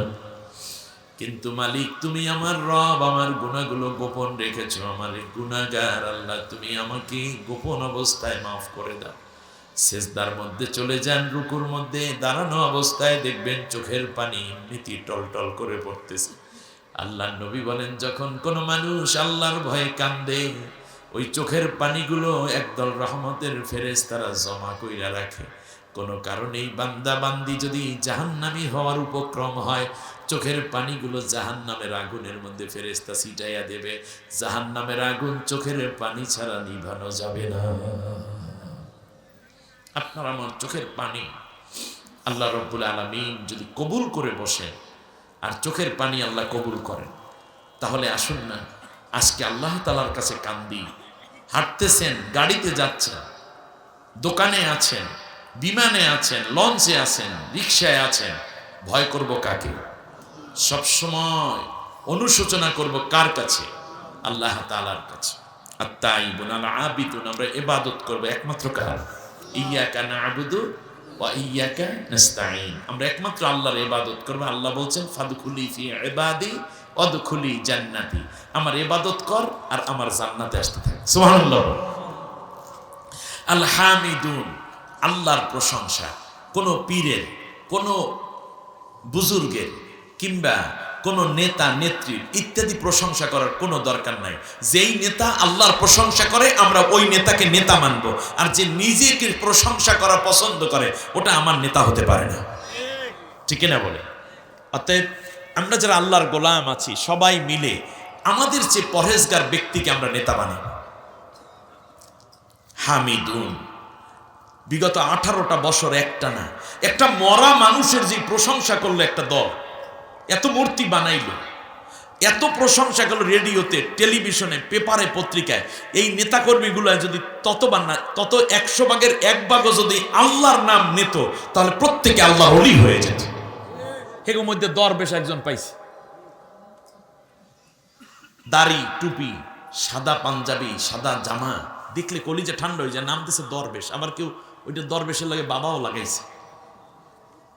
5 আগস্ট এই দরবেশ শেষ পর্যন্ত পালানো শুরু করলো। সাদা চুল কলপ লাগাইয়ে কালা কইরা ফেলাইছে, সাদা পাঞ্জাবি খুইলা গেঞ্জি পরছে, পাজামা খুইলা লঙ্গি পরছে, সব কিছু কইরা দাড়ি, সাদা দাড়িগুলোরে, কি সুন্দর দাড়ি ছিল, সবগুলোরে কামাইছে।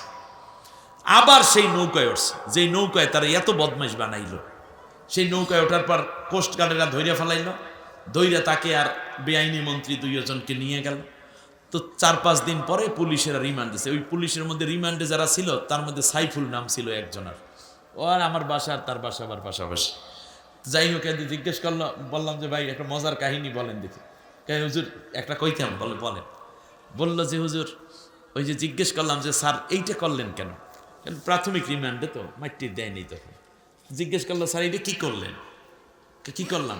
যা করছেন না করছেন, দাড়িটা কামাইল। সাইফুল সাহেব আবার খুব নামাজি মানুষ, ভালো নামাজি, নাম বললে ফেলাইলাম, যাই কোন সাইফুল জানে কেনা। এখন বলল যে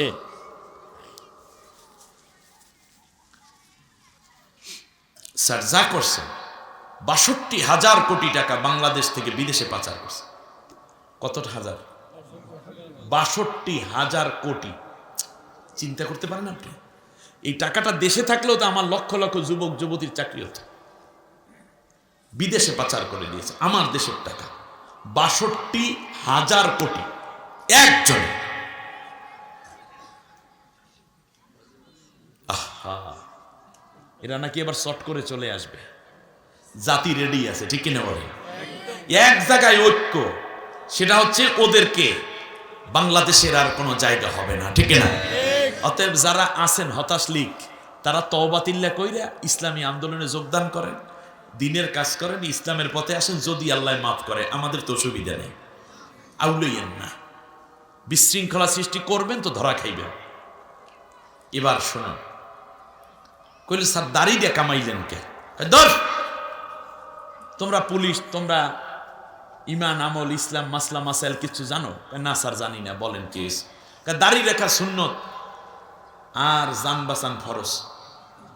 আমি ফরজ রক্ষা করার জন্য সুন্নত কামাই ফেলেছি। এই হলো তাদের দাড়ির অবস্থা, এই হলো তাদের ইসলামের অবস্থা, ইমানের অবস্থা। আহা, এই লোক বলছিল হাদিসের মধ্যে তো বহুত গন্ডগোল, কোরআনে একটু একটু গন্ডগোল আছে। কোরআনের মধ্যে সে গন্ডগোল খোঁজে। কোরআন কার বাণী? যালিকাল কিতাবু লা রাইবা ফি। এই যে দুষ্টতা, এই বেয়াদব, এই কারণেই আল্লাহ এই অজস্র বেয়াদবের একটা কারখানা বানাইছে। বুকটা ফাটতে যাইতে শুরু কইরা টাকলার মতো অসভ্য মানুষকে সংসদের মতো পবিত্র জায়গায় বসাইয়া আমার দেশটাকেই তো শেষ করে দিচ্ছিল। আল্লাহ তাআলা যুবকদের রক্তের বিনিময়ে বাংলাদেশকে ফিরিয়ে দিয়েছেন, ঠিক না? সুতরাং এই বাংলাদেশ নতুন বাংলাদেশে নতুন করে আর কোন স্বৈর শাসক নয়, বরং আগামীর দিনটা হবে ইনসাফ ভিত্তিক। সব ধরনের মানুষ, ধর্ম বর্ণ নির্বিশেষে, জাতি মত দল পার্থক্য থাকবে, কিন্তু ভ্রাতৃত্ব থাকতে হবে। কোন দালাল কিংবা স্বৈর শাসক আর মাথা চারা দিয়ে যেন উঠতে না পারে। সেই জন্য সবাই মিলে মিশে আগামীর একটি নতুন সূর্যের অপেক্ষায় বাংলাদেশ। আর সেই সূর্যটি কার্ল মার্কস, লেনিন, মাও সেতুং, ডারউইন, ফ্রয়েড, হেগেলদের নয়। সেটাই সেই সূর্য ধর্মনিরপেক্ষ কিংবা পুঁজিবাদ অথবা মানব প্রচিত কোনো মতবাদের নয়। আগামীর সূর্যটি উঠবে যেটা, সেই সূর্য হবে কেবলই কোরআনের সূর্য, একমাত্র কোরআনের সূর্য, একমাত্র মুহাম্মদুর রাসূল আদর্শের সূর্য, ঠিক কিনা বলে?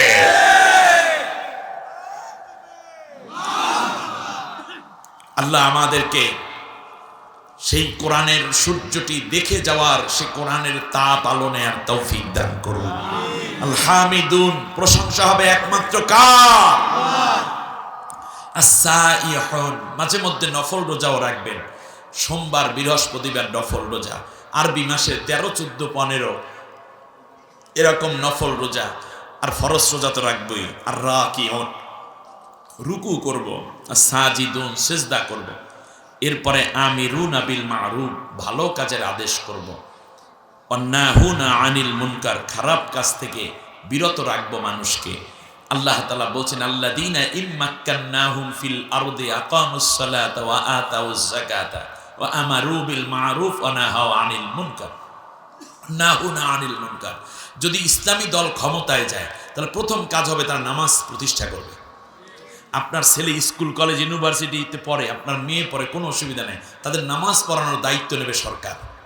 সুবহানাল্লাহ পড়ে।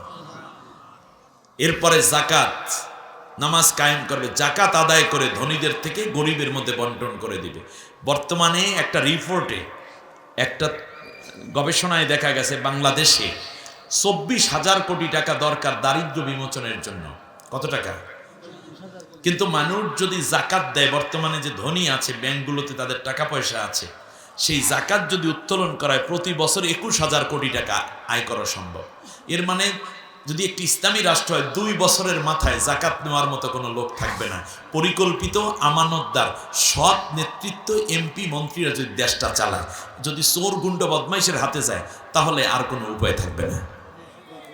অতএব আগে নেতা ঠিক করেন, তার পরের কথা পরে বলেন কার হাতে দিবেন। এরপরে তারা ভালো কাজের আদেশ করবে, খারাপ কাজের নিষেধ করবে। কোনো অন্যায় থাকবে না, কেউ অন্যায় করার সাহসই পাবে না। রে ভাই, এটা কেমনে আমি কেমনে বোঝাবো? রাসূল সাল্লাল্লাহু আলাইহি ওয়াসাল্লাম যেই রাষ্ট্রে 10 বছর কোরআন দিয়ে রাষ্ট্র চালালেন, শুধুমাত্র আয়াত নাজিল হয়েছে চোর সুন্নির হাত কেটে দাও, মাত্র 10 বছরে সেই আইয়ামে জাহিলিয়াতের পরে যখন ইসলাম আসলো, এরপরেও 10 বছরে মাত্র একজন নারীর হাত কেটেছে চোরের অভিযোগে। 10 বছরে মাত্র একজন জেনাকারের বিচার হয়েছে। এর মানে জেনা চুরি অটো বন্ধ হয়ে গেছিল, ঠিক কিনা বলেন? এটা আপনি চিন্তা করে পারবেন না কেমনে হয়। আমি বোঝাবো কেমনে আপনাদেরকে। বোঝানোর জন্য আপনাকে বাস্তবে একটা অন্ধ মানুষের সামনে এক লোক বলতেছে যে দেখ এই 10টা টাকা দিলাম তোর বাটিতে, বাস।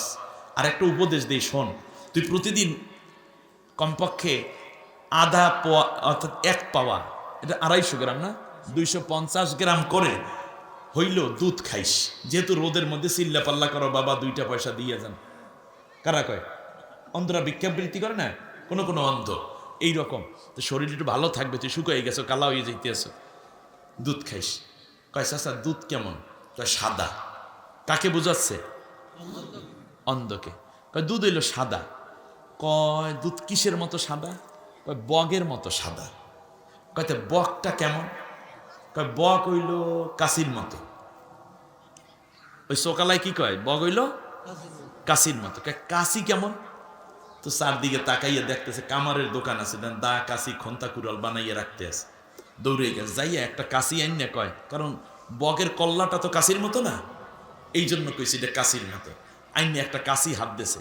কাশি হাতে দেওয়ার পর অন্ধ কাশি দৌড়িয়া কয় ওরে বাবা রে, তুমি আমারে মারার ষড়যন্ত্র করছো। যদি লোহার তৈরি, দুধ লোহা এবং এই আলা লেখাইলে তো আমি মরিয়া যাবো, তুমি আমার বিরুদ্ধে ষড়যন্ত্র করো, আমি জীবনে দুধ খাবো না। আচ্ছা বলেন, কাশি কি দুধ? বক কি দুধ? আমি অন্ধদের সামনে তো আর কথা বলিনি, আমি তো চক্ষুষ্মানদের সামনে। 54টা বছর তো দেখলেন সব, এই জন্য সব দল দেখা শেষ। আগামীর পার্লামেন্ট কোরআনের বাংলাদেশ, কেউ বাধা দেব না, সবাই সহযোগিতা করব। যারা কোরআনের পক্ষে যে হোক, আমরা তাদের পক্ষে থাকবো ইনশাআল্লাহ। আর-রাকিউনাস আমিরু বিল মারুফ আন-নাহুনা ওয়াল হাফিজুনা লিহুদুদিল্লাহ। প্রত্যেকটা জায়গায় আল্লাহ তাআলা সীমা দিয়েছেন, অতএব যারা সীমা রক্ষা করবে তারা জান্নাতি হয়ে যাবে। কথা বলারও সীমা আছে, কাজেরও সীমা আছে, আছে না? স্ত্রীর সাথে মনে করেন আপনি কথা বলতেছেন, বলতে তুমি আমার জানের জান, পরাণের পরাণ, কলজিয়ার কলজিয়া, নয়নের মণি, একেবারে কলিজার গিলা, কত কিছু বললেন। শেষকালে সীমার মধ্যে থাকতে হবে। আপনি একাল যদি বলেন যে তুই বউ, তুমি আমার মার মা, এটা কি হইবে? এটা সীমার মধ্যে পড়ে? হ্যাঁ, যে আমাদের দেশে এক নায়ক বলতেছে যে ও তো আমার মায়ের মতো করে আদর করে রাখতেছে বিয়ের পর থেকে। নাম নিলাম না, নায়ক নায়িকা দুইজনই নায়ক নায়িকা। ওই জন্ম বিবাহ বার্ষিকী উপলক্ষে টেলিভিশন আছে, সাক্ষাৎকারেতে কইয়া ফেলাইছে আমার মা নাই, কিন্তু আমার বউ আমাকে মায়ের মতোই যত্ন করে রাখে। পাগল কি গাছে ধরে? বুঝেন নাই? এটা বলছে আপনার ওই ইয়াংরা জানিয়ে ফেলাইছে কার কথা কইছে। সীমা থাকতে হবে, বউকে ভালোবাসার, বউকে শাসনেরও সীমা থাকতে হবে, স্বামীকে কন্ট্রোলেরও সীমা থাকতে হবে, বাচ্চা কন্ট্রোলেরও সীমা থাকতে হবে। কথা বুঝে আসছে কিনা? অতএব সীমার বাইরে যাও, জীবনের প্রত্যেকটা জায়গায় যেন আমরা সীমার মধ্যে থাকতে পারি, আল্লাহ সেই তৌফিক দান করে। তাহলে কয়টা কাজ করলে আমরা জান্নাতি? গুনাহ মাফ কয়টা কাজ করলে? 1 নম্বরে বলেন কি? এই ক্ষেত্রে আমরা বলেছি ইসলামী আন্দোলন একামতে দ্বীনের কাজে অংশ না নেওয়া ও কবিরা গুনাহ। কয়জন সাহাবীর উদাহরণ দিয়েছি, মনে থাকবে? আজকের ওয়াজ কি মনে থাকবে? 1 নম্বর হলো তওবাকারী, দ্বিতীয় হচ্ছে আল্লাহর ইবাদতকারী। ইবাদত হবে একমাত্র কার জন্য? কোনো পীরের জন্য, কোনো কবরের জন্য না, কোনো মাজারের জন্য। ইবাদত হবে একমাত্র কার জন্য? আল্লাহর জন্য।